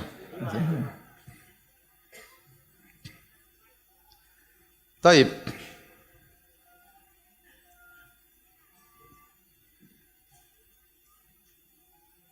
Di antara indahnya Islam, Islam tidak mengenal kasta. Islam tidak mengenal apa? Kasta. Islam adalah agama untuk rahmatan lil alamin. Wa ma arsalnaka illa rahmatan lil alamin, tidak akan mengutus engkau kecuali rahmat bagi seluruh alam semesta. Siapapun boleh mulia di sisi Allah Subhanahu wa taala dengan syarat dia bertakwa. Barometer dalam Islam ketakwaan. Ya ayuhan nasu inna khalaqnakum min dzakarin wa untha wa ja'alnakum syu'uban wa qabaila lita'arafu inna akramakum indallahi atqakum. Wahai manusia sekalian, kami ciptakan kalian bersuku-suku, berbangsa-bangsa, dari laki-laki dari perempuan, untuk kalian saling mengenal. Kemudian Allah katakan, inna akramakum indallahi atqakum, yang paling mulia di sisi Allah yang paling bertakwa di antara kalian. Ini barometer yang luar biasa. Allah tidak memandang budak atau bukan, berkulit hitam, berkulit putih, Arab atau bukan. Sementara waktu itu tatkala turun ayat tersebut, benar-benar orang-orang Arab sedang berbangga-bangga dengan suku mereka dan kabilah-kabilah mereka. Maka Allah ingatkan, inna akramakum indallahi atqakum, yang paling mulia adalah yang paling bertakwa di sisi Allah. Jelas. Nabi SAW mengatakan, ya, kullukum min Adam wa Adam min turab. Kalian semua dari Adam dan Adam dari tanah. Jangan sombong. Adam dari apa? Tanah. La fadla lil Arabi 'ala al-ajami wa lil ajami 'ala al-arabi. Wa la fadla lil ahmar 'ala al-aswad wa lil aswad 'ala al-ahmar illa bi taqwa. Atau kama qala Nabi sallallahu alaihi wasallam. Kata Nabi sallallahu alaihi wasallam, tidak ada keistimewaan orang Arab dibandingkan selain Arab, atau selain Arab dibandingkan orang Arab kecuali dengan ketakwaan. Tidak ada keistimewaan orang berkulit putih di atas orang berkulit hitam, atau orang berkulit hitam di atas orang berkulit putih kecuali dengan apa? Takwa. Tidak ada suku, kulit, warna, ras, dan tidak ada. Islam tidak mengenal kasta. Islam memuliakan Bilal bin Rabah, padahal dia seorang budak Habasyi berkulit hitam, tapi Nabi mengatakan, "Wahai Bilal, aku mendengar suara terompahmu di surga." Di surga. Islam memuliakan Salman Al-Farisi, dia bukan Arab, dia Persia. Tetapi Islam memuliakan Salman Al-Farisi. Sampai seorang penyair berkata, laqad rafa'al Islamu Salman Al-Farisi wa qad wada'al kufru an-nasiba abalahabin. Sungguh Islam telah mengangkat Salman yang dia bukan Arab, diangkat oleh Islam. Sebaliknya orang yang nasabnya tinggi seperti Abu Lahab, pamannya Nabi, Bani Hashim, Ahlul Bait, ternyata direndahkan gara-gara kekufuran yang dia lakukan. Islam semua orang bisa mulia. Ya, bahkan kita baca sejarah, banyak ulama yang dari Mawali, dari bekas-bekas budak, banyak. Dan Hasan Al-Basri, diantaranya ada yang mengatakan Abu Hanifah juga, banyak ulama. Ya, Taus bin Kaisan, ulama-ulama besar yang mereka darinya adalah budak-budak. Demikianlah Islam, tidak mengenal kasta. Ya. Tidak mengenal golongan. Oh, golongan ini kastanya lebih tinggi. Islam enggak ada seperti itu. Sementara sebagian agama lain luar biasa. Benar-benar kastanya sangat kelihatan. Contoh Yahudi. Yahudi meyakini yang mulia cuma Yahudi saja. Bahkan mereka meyakini bahwasanya mereka kalau mati pasti masuk apa? Surga. Yang lainnya masuk neraka. Bahkan mereka menuliskan dalam pernyataan mereka, seluruh manusia selain Yahudi adalah kedudukannya seperti hewan. Hanya saja Allah ciptakan mereka dalam bentuk manusia supaya bisa melayani Yahudi. Sebenarnya kedudukan mereka seperti hewan. Oleh karenanya semua harta yang ada pada selain Yahudi adalah milik Yahudi. Yahudi boleh mengambilnya dengan cara apapun, enggak ada masalah. Jadi antara Yahudi dengan kita tidak ada halal haram, tidak ada. Karena mereka meyakini seluruh harta yang ada pada selain mereka adalah milik siapa? Yahudi. Allah ciptakan manusia adalah untuk apa orang? Yahudi. Dan mereka fanatik luar biasa terhadap ras mereka. Oleh karenanya mereka tidak beriman kepada Nabi Muhammad SAW cuma satu sebabnya, gara-gara Nabi Muhammad bukan orang Yahudi, itu saja. Padahal mereka sudah tunggu-tunggu datangnya Rasulullah. Ya'rifunahu kama ya'rifuna abna'ahum. Mereka kenal Nabi seperti kenal anak-anak mereka. Mereka sampai tinggal di kota Madinah karena mereka tahu Nabi terakhir akan berhijrah ke kota Madinah. Falamma ja'ahum ma arafu kafaru bih. Tatkala datang Nabi yang sudah mereka kenal, mereka kufur kepada Nabi tersebut. Kenapa? Ternyata Nabi terakhir bukan Yahudi. Itu aja masalahnya. Disebutkan waktu Nabi pertama kali berhijrah dari Mekah ke Kuba, sebelum masuk di kota Madinah, mampir di Kuba, maka pagi-pagi betul berangkatlah Huyai bin Akhtab, bapaknya Sofiyah, bersama pamannya Sofiyah. Pagi-pagi ingin ngecek siapa yang datang itu. Berangkat di waktu golas masih remang-remang mereka pergi ke Kuba. Kemudian mereka pulang dalam kondisi di sore hari dalam kondisi lemas. Maka terjadilah pembicaraan di antara mereka berdua. Huwa, itukah Nabi yang kita tunggu? Kata pamannya Sofiyah kepada bapaknya Sofiyah. Kata bapaknya Sofiyah, iya, dia itu yang kita tunggu. Yang kita nanti-nantikan selama ini. Kemudian ditanya, ma mauqifuka minhu? Bagaimana sikapmu terhadap dia? Adawatuhu wallahi ma baqiya dahar. Kata bapaknya Sofiyah, demi Allah, saya akan memusuhi dia selama saya masih hidup. Bayangkan. Dia tahu itu Nabi yang dia tunggu, tapi karena bukan Yahudi, maka dia musuhi. Itu saja sebabnya. Oleh karenanya Yahudi bukan rahmat lil alamin. Yahudi menurut filosofi mereka hanya rahmat bagi Bani Israel. Kenapa Yahudi benci dengan Nasrani? Karena menurut Yahudi, Nasrani bikin bid'ah dalam agama. Bikin bid'ah apa? Nasrani dijadikan agama internasional. Harusnya enggak. Harusnya Nasrani hanya khusus untuk domba-domba Bani Israel yang tersesat. Bukan untuk yang lainnya. Itu hanyalah ajaran baru yang dipropagandakan oleh orang Nasrani. Ini menurut Yahudi ya. Sehingga mereka benci terhadap apa? Terhadap Nasara. Mereka enggak mau, enggak bisa. Gimana ente semuanya sama? Ya, ini bid'ah dolalah. Enggak mau. Jadi para hadirin yang Allah Subhanahu wa taala, tidak dikenal kasta dalam Islam. Demikian juga kita lihat seperti kasta Hindu, kasta Brahmana paling tinggi, kasta Ksatria, kasta Waisa, kasta apa? Sudra. Sungguh nasib sial orang yang lahir sebagai kasta apa? Sudra. Sehingga mereka bikin filosofi namanya reinkarnasi. Reinkarnasi kehidupan kembali pada kehidupan berikutnya. Ya. Mati nanti hidup lagi. Di bumi juga. Ya, mati hidup lagi. Nah, supaya bisa terjaga ini, sebagian ulama mengatakan, supaya mereka bisa menjaga kasta ini tetap terjaga, maka dibuatlah filosofi, kamu yang di kasta Sudra, kalau ingin hidup di kehidupan berikutnya, naik pangkat ke kasta Waisa atau Ksatria, maka kamu harus melayani kasta di atasmu. Ya. Berbuat baik, tunduk kepada kasta Brahmana, nanti kalau kamu mati, lahir lagi, naik pangkat. Subhanallah. Islam tidak mengenal apa kasta. Makanya disebutkan timbullah Siddhartha Gautama. Jadi secara sejarah Hindu dulu baru kemudian apa? Buddha. Siddhartha protes terhadap kasta-kasta tersebut. Dia tidak ingin adanya kasta. Ya, bahwasanya semua orang boleh mencapai derajat tertinggi, ya, semua orang dengan kebijakannya, dengan akhlak yang mulia bisa mencapai derajat tinggi, tidak harus lahir dalam sebagai kasta Brahmana. Dan ini pengkastaan seperti ini sangat tidak logis dalam Islam. Islam tidak ada kasta-kasta demikian. Islam semua orang bisa mulia, seorang bisa jadi wali, siapapun dia, dari suku manapun, apapun warna kulitnya, dia bisa mulia di sisi Allah. Yang penting dengan apa? Ketakwaan. Lihat Bilal yang berkulit hitam, ternyata dijamin surga. Lihatlah Ibnu Abbas pernah berkata kepada seorang sahabat atau seorang tabi'in muridnya, ala adulluka ala imra'atin min ahlil jannah. Maukah kau tunjukkan kau kepada wanita penghuni surga? Hadhil mar'atus sauda.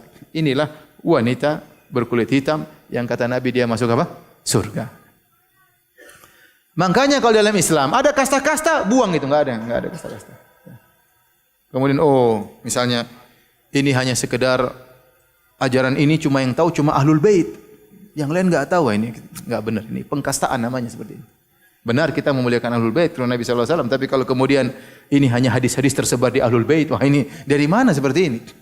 Nabi SAW menyebarkan Islam, Ahlul Bait atau selain Ahlul Bait. Nabi SAW mengirim Mu'adz bin Jabal ke negeri Yaman dan dia bukan Ahlul Bait. Nabi kirim Abu Musa al-Asy'ari, dia bukan Ahlul Bait. Nabi menjadikan Abu Bakar sebagai imam salat dan dia bukan Ahlul Bait. Dia bukan dari Bani Hashim. Kemudian timbul pengkastaan sekarang sebagian orang, tentunya kita tahu ada yang baik, ada yang enggak benar. Yang enggak benar mengatakan, ini hadis-hadis khusus di Ahlul Bait. Ini enggak benar seperti itu. Enggak ada dalam Islam seperti itu. Ahlul Bait kalau baik kita muliakan, kalau salah kita tegur. Tidak namanya khusus hadis Ahlul Bait. Ya. Apalagi, ini khusus tarekat kita yang boleh tahu. Yang kalian enggak boleh. Ini dari mana tarekat? Tarekat apa ini? Kok yang lain tidak boleh tahu, cuma kamu yang tahu? Islam mudah. Ente mau jadi orang soleh, tinggal belajar. Ini ada Sahih Bukhari, ada Sahih Muslim, ada buku-buku, ada Al-Quran, ada buku tafsir. Ente kalau mampu belajar silakan. Tidak ada ini zikir khusus buat tarekat ini, yang lain tidak boleh tahu. Ini dari mana ajaran seperti ini? Saya punya guru dari Papua, perempuan, waktu dia hajian sama suaminya, dia tanya sama saya, Ustaz, saya diajarin zikir sama seorang kiai, tapi kata kiai tersebut, ini zikir hanya khusus buat kamu, suami pun tidak boleh tahu. Ini bilang zikir sesat seperti ini.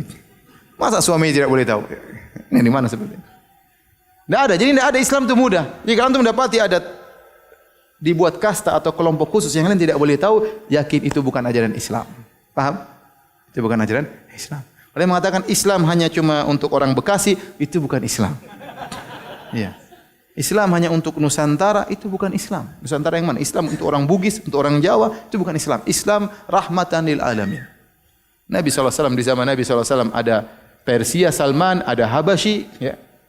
Dari negeri Habasyah, ya. Ada Romawi yang masuk Islam, ya. Ada Quraisy, ada suku-suku yang lain.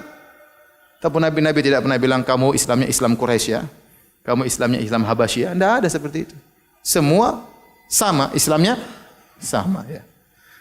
Oleh karenanya, ini di antara indahnya Islam, Islam tidak mengenal kasta, sementara sebagian agama mereka masih berkutat dengan kasta, berkutat dengan tingkatan-tingkatan dan yang lainnya. Taib. Di antara indahnya Islam, Islam adalah agama yang mengajarkan pemenuhan kebutuhan duniawi dan kebutuhan ukhrawi. Kebutuhan jasmani, kebutuhan rohani. Seorang bisa dekat kepada Allah Subhanahu wa taala dengan menjalani kedua ini. Sederhananya begini, ya. Saya sampaikan hadis yang masyhur dalam Sahih Bukhari dan yang lainnya tentang kisah hadis Salman Al-Farisi yang pernah kita bahas di sini ya. Salman Al-Farisi radhiyallahu anhu waktu datang ke Abu Darda, ternyata Abu Darda radhiyallahu anhu tidak sedang di rumah, ternyata istrinya pakai baju yang kurang rapi.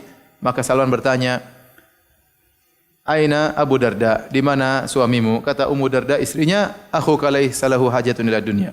Saudaramu Abu Darda tidak butuh dunia. Artinya suaminya kurang perhatian sama dia. Maka Salman tahu ada masalah keluarga. Akhirnya Salman nunggu, akhirnya Abu Darda datang menghidangkan makan siang. Kata Salman, "Saya tidak makan sampai kau makan." Kata Abu Darda, "Saya sedang puasa." Kata Salman, "Saya tidak makan sampai kau makan. Buka puasamu." Akhirnya Abu Darda buka puasa makan bareng sama Salman. Kemudian Salman ternyata tidur di malam hari. Baru sepertiga malam pertama Abu Darda ingin sholat malam. Kata Salman, "Belum waktunya, tidur dulu."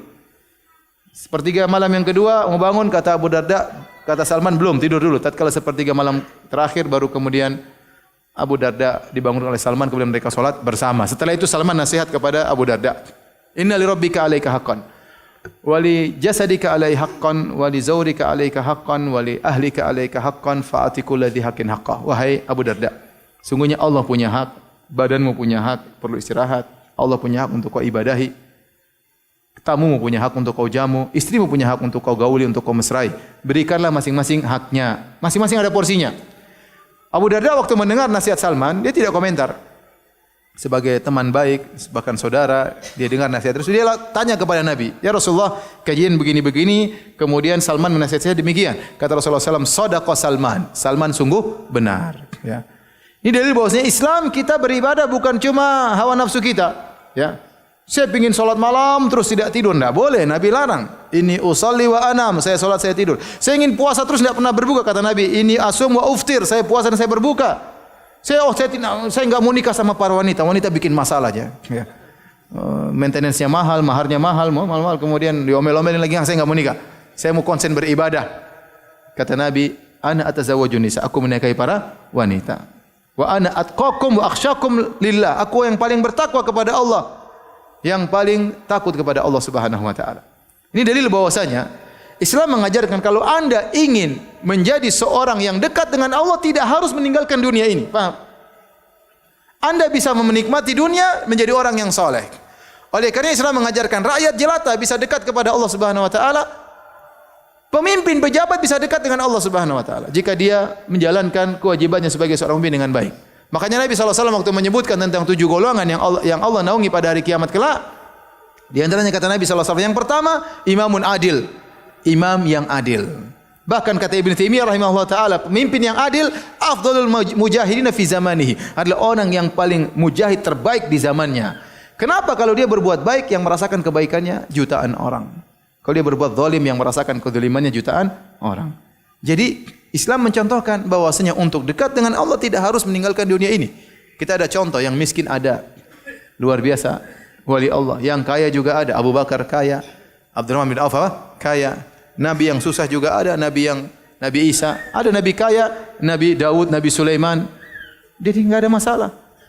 Ya, bahkan dalam Islam menyuruh berinfak dan yang lainnya.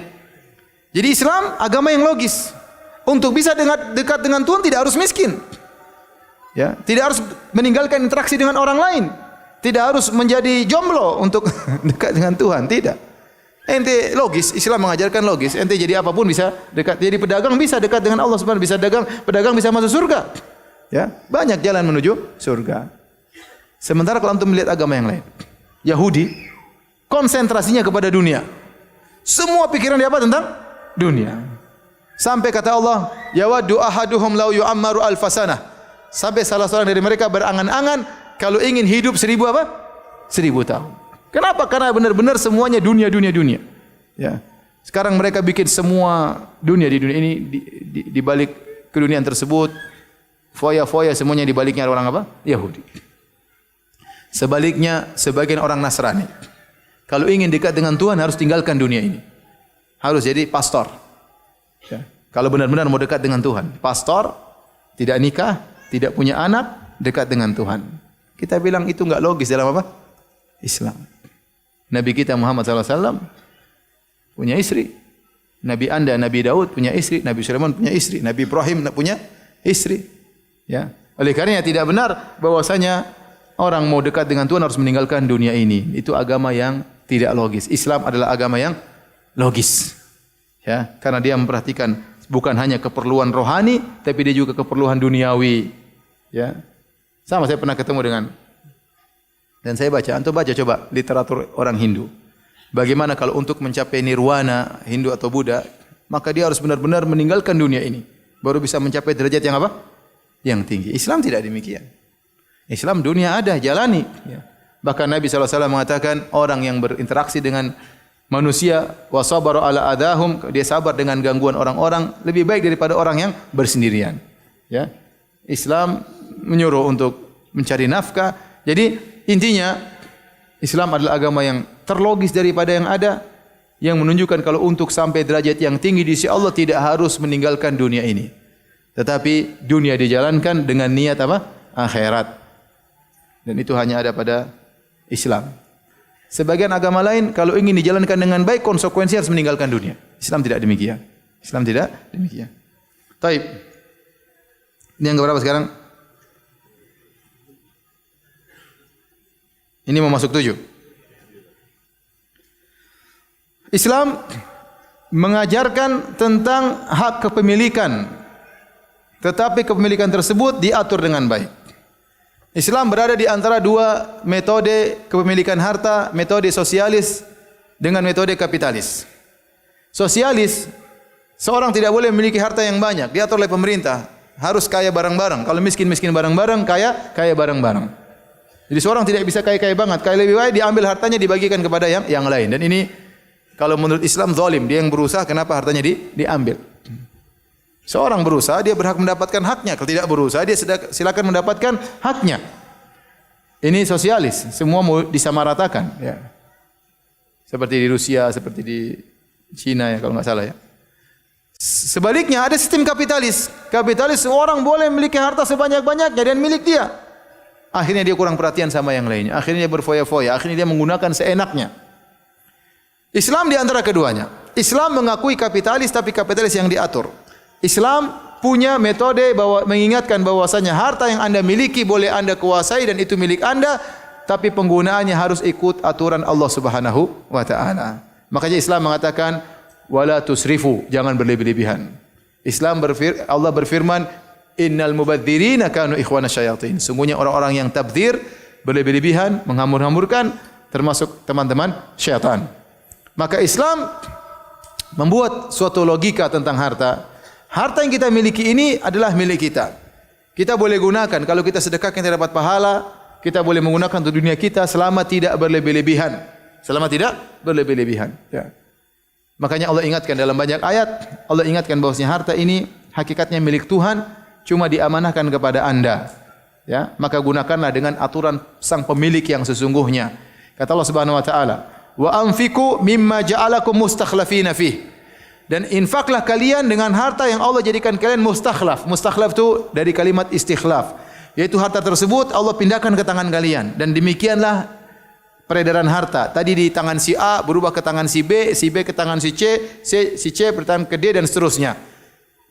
Sebelumnya kita enggak punya sesuatu yang kita beli dari orang, ya, dengan kita beli berpindahlah harta tersebut menuju kepada kita dan uang kita berpindah kepada dia. Terkadang seorang mendapat warisan dari orang tuanya, setelah itu dia miliki, setelah itu akan dia wariskan lagi kepada di bawahnya. Jadi harta hanya sekedar pindah tangan satu ke tempat yang lain. Nah, kebetulan kalau harta di tangan kita, kita berhak menggunakannya dalam aturan Islam, tetapi tidak boleh menyelisih aturan Allah Subhanahu wa taala. Tidak boleh berlebihan, tidak boleh israf, tidak boleh untuk perkara yang haram. Dan betapa banyak dalil menyuruh kita untuk berinfak. Makanya dalam Al-Quran kalau antum hitung wa anfiku, yunfikun banyak sekali. Infak terlalu banyak dalam Al-Quran. Ini dalil bahwasanya orang Islam disuruh cari duit untuk bisa berinfak. Jangan untuk terima zakat saja. Orang Islam suruh cari duit untuk bayar apa? Zakat. Ya. Maka Islam bukan agama yang menyuruh kita meninggalkan dunia, suruh cari dunia. Tapi dunia tersebut untuk akhirat. Bantu orang lain, bantu orang miskin, bantu kerabat. Kita boleh menggunakan, kita boleh kaya, kita boleh mobil mewah, kita boleh, tapi tidak boleh berlebih-lebihan. Kita boleh punya rumah luas, boleh. Di antara kebahagiaan baitun wasi', rumah yang luas, enggak ada masalah. Tetapi tidak boleh kita kapitalis, enak-enaknya kita menggunakan harta tersebut tanpa ada aturan yang harus kita indahkan. Tetapi ada aturan yang harus kita perhatikan. Itulah Islam ya. Jadi jangan antum sangka mau jadi orang Islam, ya sudahlah. Kita enggak usah cari duit, ngapain? Udahlah, miskin saja. Nanti tinggal terima zakat ya. Benar. Saya punya kawan dulu di Madinah, mahasiswa seperti saya. Mahasiswa enggak bisa kerja gitu, bingung. Kemudian dia bilang sama saya, "Firanda, tolong carikan saya zakat." Kenapa? Iya, saya enggak ada duit, Firanda. Kamu masuk yang mana? Kata dia, saya masuk semua golongan. Miskin saya masuk, fakir saya masuk. Fisabilillah masuk. Saya sedang bernuntut ilmu. Berhutang saya juga punya hutang. Semuanya saya masuk. Ibnu Sabil saya sedang bersafar. Saya masuk semua. Ya demikianlah Islam. Ya, dia ada takdirnya, ada orang kaya, ada orang miskin. Tapi maksud saya, lihatlah bagaimana Islam tidak mengakui sosialis dan juga tidak mengakui kapitalis. Tetapi harta boleh dikuasai, namun penggunaannya sesuai dengan aturan Allah Subhanahu wa taala. Tidak boleh tabdzir, tidak boleh israf. Dan sangat dianjurkan untuk disedekahkan kepada orang-orang yang membutuhkan. Ini yang keberapa? Sudah 1,5 jam ya?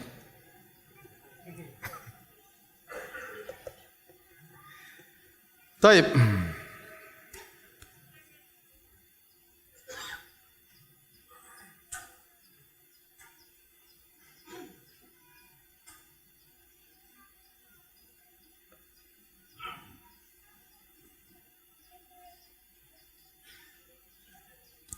Di antara indahnya Islam, bagaimana perhatian Islam terhadap hak-hak wanita. Dan antum tidak akan dapatkan bagaimana pengagungan Islam terhadap hak wanita seperti pengagungan terhadap hak wanita seperti dalam Islam. Oleh kerana dalam Islam, wanita tidak boleh disamakan dengan lelaki, tidak boleh. Emansipasi hanya boleh berlaku dalam sebagian hal, tidak dalam seluruh hal. Ya, persamaan dalam menuntut ilmu oke. Dalam bertakwa oke. Shaimin wa shaimat, laki-laki berpuasa, laki-laki yang wanita yang berpuasa. Musaddiqin wal musaddiqat, laki yang bersedekah, wanita yang bersedekah, ya, dan seterusnya. Jadi mukminin wal mukminat, kaum mukminin kaum mukminat. Ya, dalam hal seperti ini ada emansipasi, tapi dalam segala hal tidak. Karena wanita diciptakan dengan sifat-sifatnya tersendiri, laki-laki diciptakan dengan sifat-sifatnya tersendiri. Barang siapa ingin menyamakan keduanya, maka dia akan berbuat zalim. Oleh karena dalam Islam yang dijunjung bukan persamaan. Yang dijunjung adalah keadilan. Dan keadilan adalah wad'u syai' fi mawdhi'ihi, meletakkan sesuatu pada tempatnya. Itu yang disebut dengan keadilan. Dalam Al-Quran banyak sekali Allah membedakan dua hal yang berbeda. Seperti Allah mengatakan, "Qul hal yastawil a'ma wal basir am hal tastawi dhulumatu wan nur? Am najal muslimina kal fujjar?" Apa kami mesamakan orang yang bisa melihat ayat-ayat Allah dengan orang yang buta dengan ayat Allah? Apa kami mesamakan antara kegelapan dengan cahaya yang terang benderang? Apa kami samakan orang beriman dan orang tidak beriman? Ya, qul hal yastawi alladziina ya'lamuna wal ladziina la ya'lamun, apakah sama orang berilmu dan orang tidak berilmu? Dalam banyak ayat Allah membedakan. Dan itu konsekuensi ya, perbedaan harus dibedakan, jangan disamakan. Ya. Jadi tidak benar bahwasanya yang didengung oleh orang liberal bahwasanya kita harus adil. Adil adalah persamaan, itu omong kosong. Adil itu bukan persamaan. Justru menyamakan yang berbeda itu bukan keadilan. Contoh, saya sering kasih contoh. Misalnya ada dua orang yang belajar di sekolah. Yang satunya rajin belajar sehingga dia ranking 1. Yang satunya malas belajar, kalau tulis jawaban asal-asalan sampai dia ranking -2 ya. Waktu terima raport, yang -2 protes. Pak Guru harus adil dong. Apa? Masa dia ranking 1, saya ranking -2? Harus sama dong rankingnya. Ya udah, kamu sama-sama ranking 1. Kira-kira ini Pak Guru yang bijak atau Pak Guru yang bahlul? Bahlul. Gimana dia menyamakan dua hal yang berbeda ya. Gimana orang kerja, satu direksi, satu anak buah. Yang anak buah protes, ya Pak GM, owner, harusnya gaji kita sama-sama kerja di perusahaan antum. Gajinya sama. Kira-kira gimana? Ya beda. Kalau ente sama kan ente bodoh namanya. Ente zalim. Ini orang sudah pintar, orang enggak belajar mau disamakan. Ini sudah direksi, sudah tahun kerja lama, ini baru kerja mau disamakan gajinya. Ente zalim. Jadi jangan terkena propaganda, harus sama-sama. Islam membedakan wanita dan laki-laki. Wanita diciptakan dengan lemah lembut, dengan makhluk yang lebih mendahulukan emosional daripada nalarnya. Ya. Laki-laki lebih mendahulukan nalarnya daripada emosionalnya. Laki-laki bertubuh kuat dan yang lainnya. Maka masing-masing ditempatkan pada posisinya. Laki-laki yang kerja, perempuan tinggal di rumah. Tinggal punya tugas yang berat, ngurus anak-anak. Ya, mendidik anak-anak itu semua butuh kelembutan. Kalau laki-laki suruh gendong anak berat. Ibu-ibu tuh loh, bayangkan gendong anak berjam-jam dia kuat. Kenapa? Ada kelembutan Allah ciptakan kepada dia, itu dibutuhkan. Lihat di negara-negara kafir, perempuan sama laki-laki. Subhanallah. Sama-sama dia kantor, bahkan kemudian perempuan nyetir mobil traktor mungkin ya. Sebagian daerah juga perempuan kerja keras jadi tukang batu sama dengan laki-lakinya. Subhanallah, Islam tidak demikian. Perempuan ada tempatnya, laki-laki ada tempatnya. Makanya di antara bentuk pengagungan Islam terhadap wanita, wanita tidak boleh nikah kecuali dengan wali. Karena kita tahu wanita sangat mudah digombali ya. Kalau tidak pakai wali, coba laki-laki datang, Masya Allah, anti begini, Insya Allah, nanti kita bikin istana, kemudian maharnya gratis aja, udah gratis. Habis itu seminggu dicerai, coba. Udah hilang kegadisannya, udah. Tapi kalau ada wali, ada aturannya, nggak enak. Harus malu, ditanya lagi, ada aturannya. Islam mengatakan wanita bersafar ada mahramnya, supaya ada yang jaga. Tidak ada yang ganggu dia, ada keperluan laki-laki itu yang beli di hotel, tunggu aja di hotel, mungkin ada yang turun cari makanan. Ada mahram untuk menjaga dia. Untuk menjaga dia. Ya. Ini semua Islam atur. Ya. Kemudian datang orang-orang Islam yang liberal, yang terpengaruh dengan orang kafir, harus samakan laki-laki perempuan. Ya. Semua harus disamakan. Apa yang boleh laki-laki, perempuan juga boleh. Ya enggak mungkin lah. Suruh laki-laki mengandung, mana bisa? Enggak bisa. Ya. Enggak bisa. Sehingga mereka mau menyamakan dalam segala hal.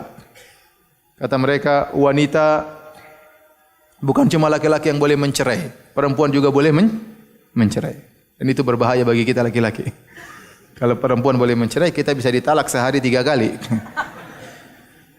Kemudian bukan cuma perempuan saja, kalau suaminya menceraikannya atau suami meninggal ada masa iddahnya, masa menanti. Laki-laki juga kalau dicerai ada masa iddahnya. Ya, masa iddah buat apa? Ya, terus masa iddah laki-laki 130 hari, lebih parah daripada masa iddah perempuan. Ini orang liberal, otaknya miring-miring ini. Bikin kayak gini. Perempuan boleh jadi imam. Perempuan boleh khutbah Jumat. Masya Allah, kalau khotibnya cantik semua orang saf pertama. Masya Allah, khutbahnya bagus banget. Kalau imamnya perempuan, waduh, saf pertama full selalu. Nah, repot ya. Menanti kapan imamnya ruku dan sujud, repot. Gimana orang otak taruh di mana orang liberal? Jadi orang-orang barat memandang perempuan adalah pesaing bagi laki-laki, kompetitor. Adapun orang Islam memandang wanita adalah partner bagi lelaki. Masing-masing menjalankan tugasnya. Sehingga perempuan kalau sudah dianggap kompetitor, dia keluar seperti laki-laki dan dia boleh dijamah oleh siapa saja. Dia mirip seperti mobil umum, angkutan umum. Siapa saja boleh naik angkutan tersebut. Siapa saja boleh menyentuh angkutan tersebut. Adapun Islam tidak, wanita spesial. Ada aturannya untuk menyentuh wanita tersebut, tidak sembarangan, ya. Ada aturannya dan yang lainnya. Maka saya katakan tidak ada konsep yang paling indah dalam mengagungkan hak perempuan seperti apa? Seperti Islam. Seperti Islam. Taib.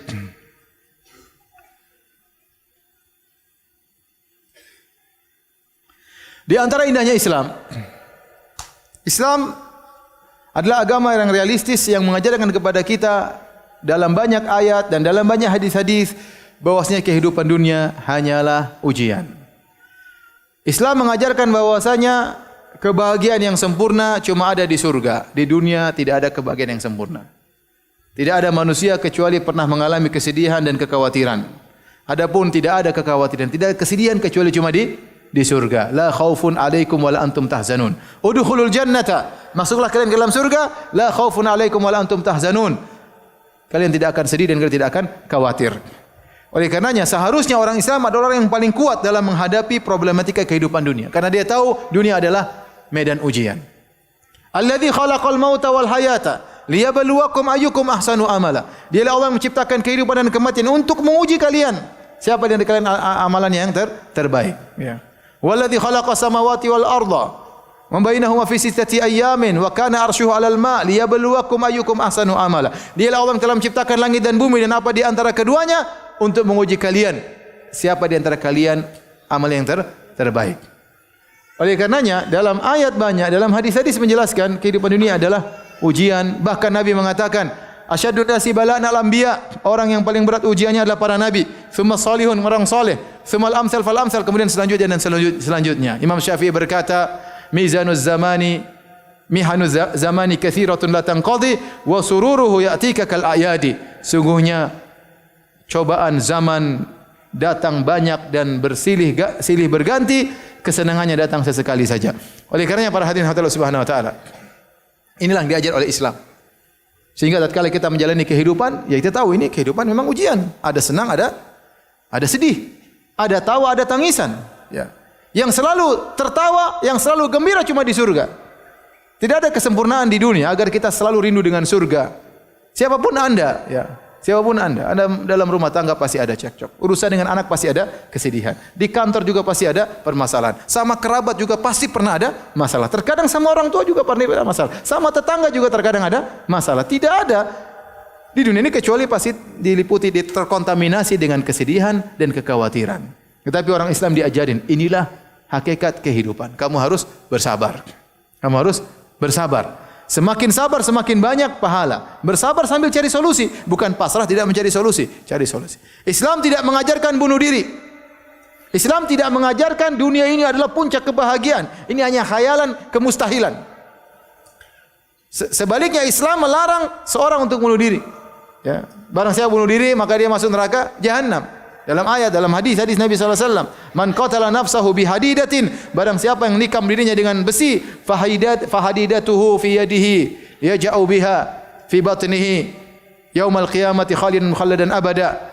Seorang yang bunuh diri dengan besi yang tajam, maka pada hari kiamat dia pegang besi tersebut, dia tikam-tikam perutnya selama-lamanya di dalam neraka jahanam.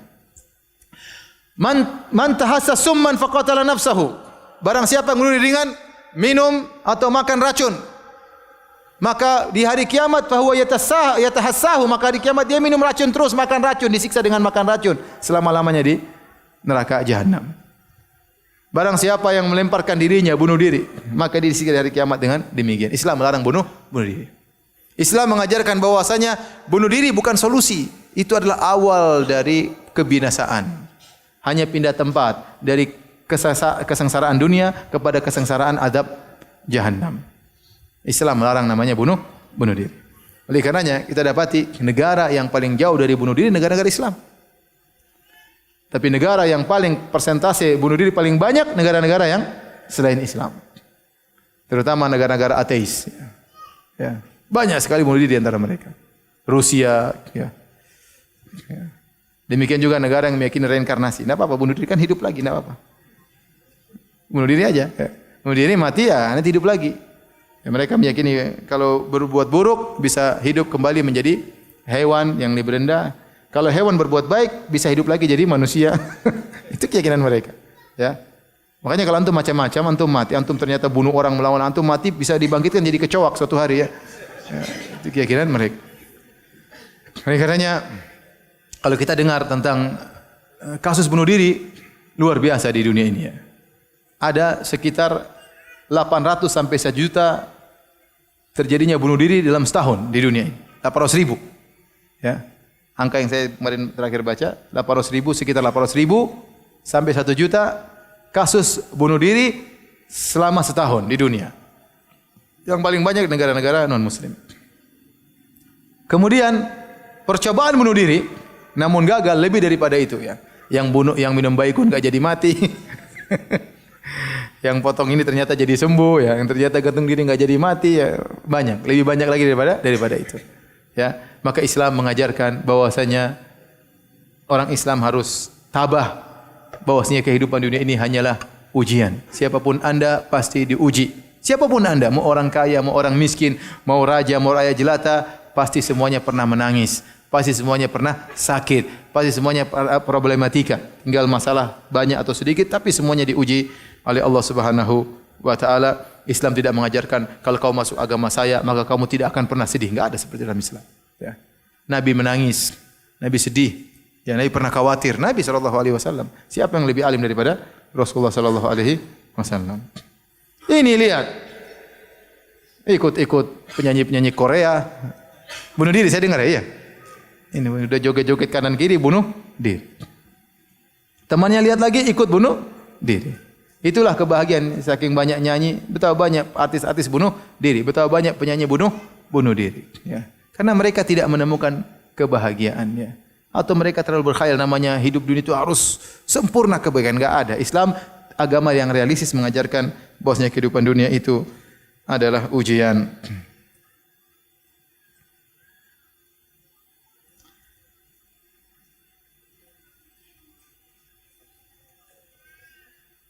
Di antara indahnya Islam, terakhir ya, bahwasanya semua yang diperintahkan oleh Allah semuanya ada maslahatnya dan semua yang diharamkan oleh Allah pasti ada mudaratnya. Semua yang Allah perintahkan pasti baik. Syariat apapun yang Allah perintahkan pasti baik. Dan semua yang Allah larang pasti tidak baik. Contoh sederhana, ya. Misalnya Islam membolehkan poligami, ya. Pasti ada hikmah di balik syariat poligami, tapi saya tidak mau bahas di sini. Ya. Antum bisa nonton di YouTube judulnya Poligami Anugerah yang Terzalimi. Ya. Tulis Ustaz Firanda poligami ya.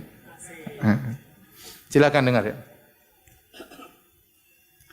Kemudian misalnya syariat Islam menyuruh untuk menjalankan praktek kisos. Dan itu yang terbaik. Kata Allah, walakum fil qisasi hayatun ya ulil albab. Pada praktek kisos ada kehidupan wahai orang-orang yang cerdas. Dan benar. Kalau kita praktekkan kisos, enggak ada orang takut berbuat zalim. Anda mau bunuh orang, Anda pasti mati. Siapa yang mau mati? Bunuh dia takut-takut. Ente berani tikam orang, ente juga akan mati. Namun tatkala orang tahu dia membunuh, dia tidak akan dibunuh. Kalau dia bunuh, dia hanya masuk penjara. Nanti sipir penjara bisa dibayar, santai aja, ya sudah. Dia akan bunuh. Sehingga darah jadi murah harganya, tidak mahal. Dalam Islam tidak demikian. Anda mukul orang, Anda juga dipukul. Anda gigi satu patah, ini masalah ini. Satu gigi patah masalah. Makanya kalau di Saudi orang ribut, wow, enggak berani berkelahi, cuma wow, gitu. Tapi enggak ada berkelahi, enggak ada berantem. Karena mereka tahu kalau berantem repot. Urusannya mahkamah pengadilan. Ada namanya kisos. Makanya jelas Allah mengatakan, walakum fil qisasi hayatun, dalam praktek kisos ada kehidupan. Justru dengan praktek kisos ada yang dibunuh, maka kehidupan akan diselamatkan. Dan ini banyak orang menolak ya syariat Islam. Kita bilang syariat Islam syariat yang terbaik yang turunkan Allah Subhanahu wa taala. Apa kau masih ragu? Kalau hukum yang buat manusia masih diperdebatkan, masih didemokan, masih direvisi, revisi pertama, revisi kedua, revisi ketujuh, revisi ke-21 ya. Masih banyak. Tapi kalau hukum Islam tidak perlu direvisi. Ya, oleh karenanya semua yang diperintahkan Islam pasti baik dan semua yang dilarang Islam pasti haram. Contoh, khamar. Khamar Islam larang. Kenapa? Karena khamar menghilangkan kecerdasan. Orang minum khamar seperti orang gila. Apakah seorang ridho dirinya seperti orang gila? Sementara dalam sebagian agama lain khamar merupakan sarana peribadatan. Ada ritual dengan minum apa? Khamar. Ada ritual dengan minum khamar. Ya. Islam tidak. Islam mengajarkan adab, khamar dilarang. Ya. Zina dilarang. Semua yang dilarang oleh Islam pasti ada kemaslahatan dan semua yang diperintahkan oleh Islam pasti ada kebaikan dan ini hanya kita dapat detail dalam ajaran Islam. Tapi demikian saja para hadirin hadirat Allah Subhanahu wa taala, tentu masih ada poin-poin yang lain namun Mudah-mudahan bisa dijelaskan di kesempatan yang lain. Inilah sebagian kecil dari indahnya Islam yang sempat saya kumpulkan. Tentu masih banyak ya butir-butir keindahan Islam, namun ilmu saya terbatas dan juga waktu yang terbatas. Semoga Allah menambahkan ilmu bagi kita, membuka tentang indahnya Islam di kesempatan yang lain. Kalau ada yang bertanya, masih ada 1/4 jam, saya persilahkan. Wallahu taala alam bisawab.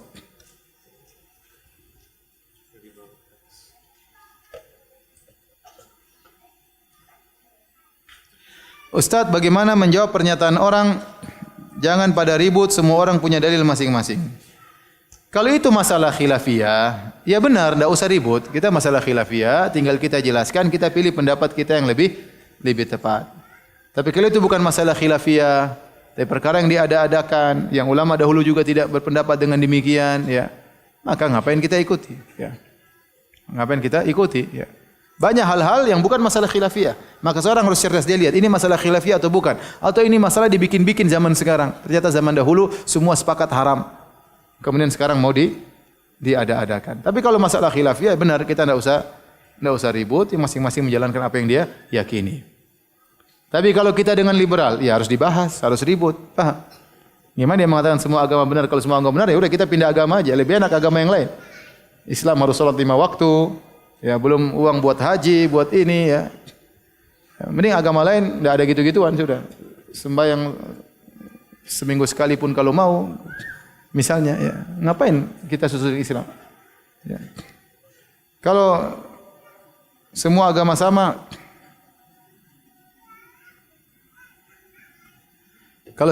sama, ya maka ini tidak benar, ini hanyalah kesesatan yang harus kita bahas.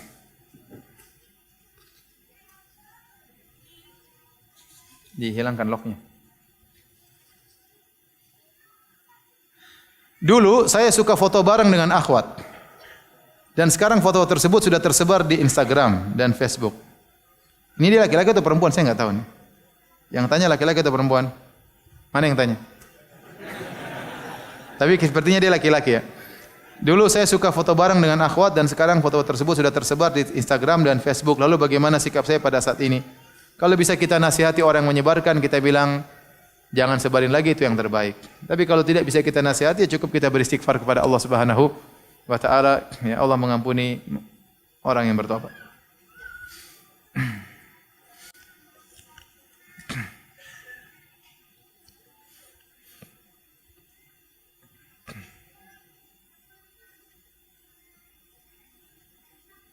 Saya kerja di interior, disuruh interior untuk menjadi alas untuk letak patung-patung. Patung dewa lah, patung inilah. Jangan. Kalau antum siapkan alas untuk tempat patung, antum bermaksiat kepada Allah. Allah berfirman, "Wala ta'awanu 'alal itsmi wal 'udwan." Jangan tolong-menolong dalam dosa dan permusuhan, dan sebesar-besarnya dosa kesyirikan. Bagaimana antum memberikan prasarana untuk meletakkan Tuhan patung di tempat tersebut? Suruh Tuhannya berdiri sendiri, tidak usah pakai tempat.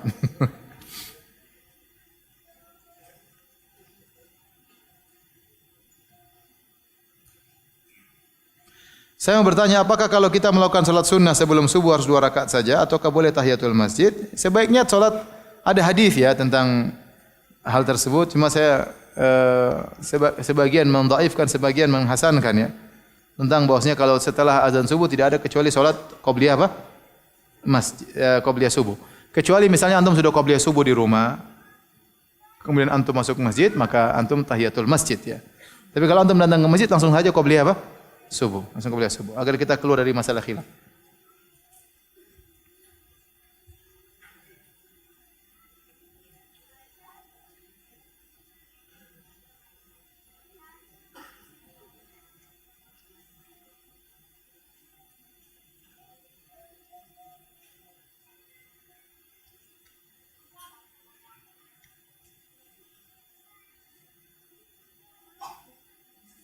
Apakah boleh menumbuhkan jenggot dengan obat-obatan atau yang termasuk bentuk berlebih-lebihan? Karena pada zaman sekarang sudah mudah untuk menumbuhkan jenggot. Boleh-boleh saja kalau mau menumbuhkan apa? Jenggot ya. Dengan minyak tertentu atau apakah enggak ada masalah, tidak dilarang ya. Kalau enggak juga enggak apa-apa. Enggak harus berjenggot ya. Kalau ada mau pakai boleh, enggak dilarang, enggak ada masalah. Menyuburkan rambut juga boleh, menyuburkan jenggot juga apa? Boleh.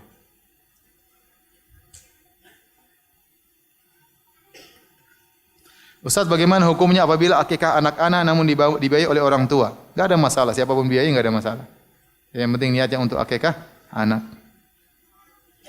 Kalau penjual kambingnya gratisan ya enggak apa-apa.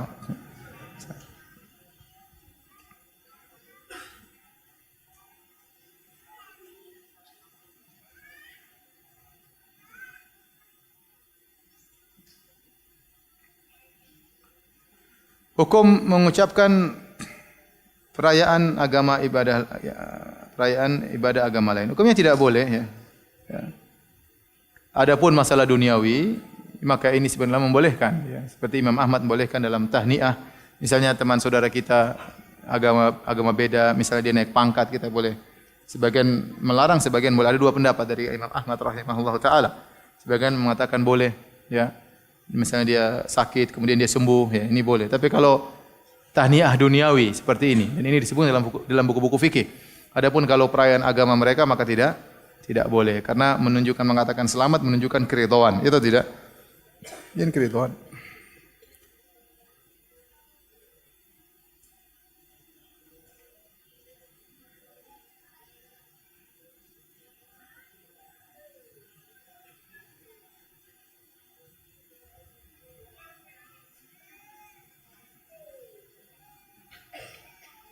Apakah kita punya kewajiban untuk menasihati teman yang murtad? Bagus, kita dakwahi dia. Selamatkan dia daripada kemurtadan. Dia enggak ngerti ya. Dia tidak ngerti tentang Islam, dia tidak ngerti tentang hakikat tauhid, hakikat kesyirikan. Maka tidak apa-apa kita sampaikan, kita dakwahi.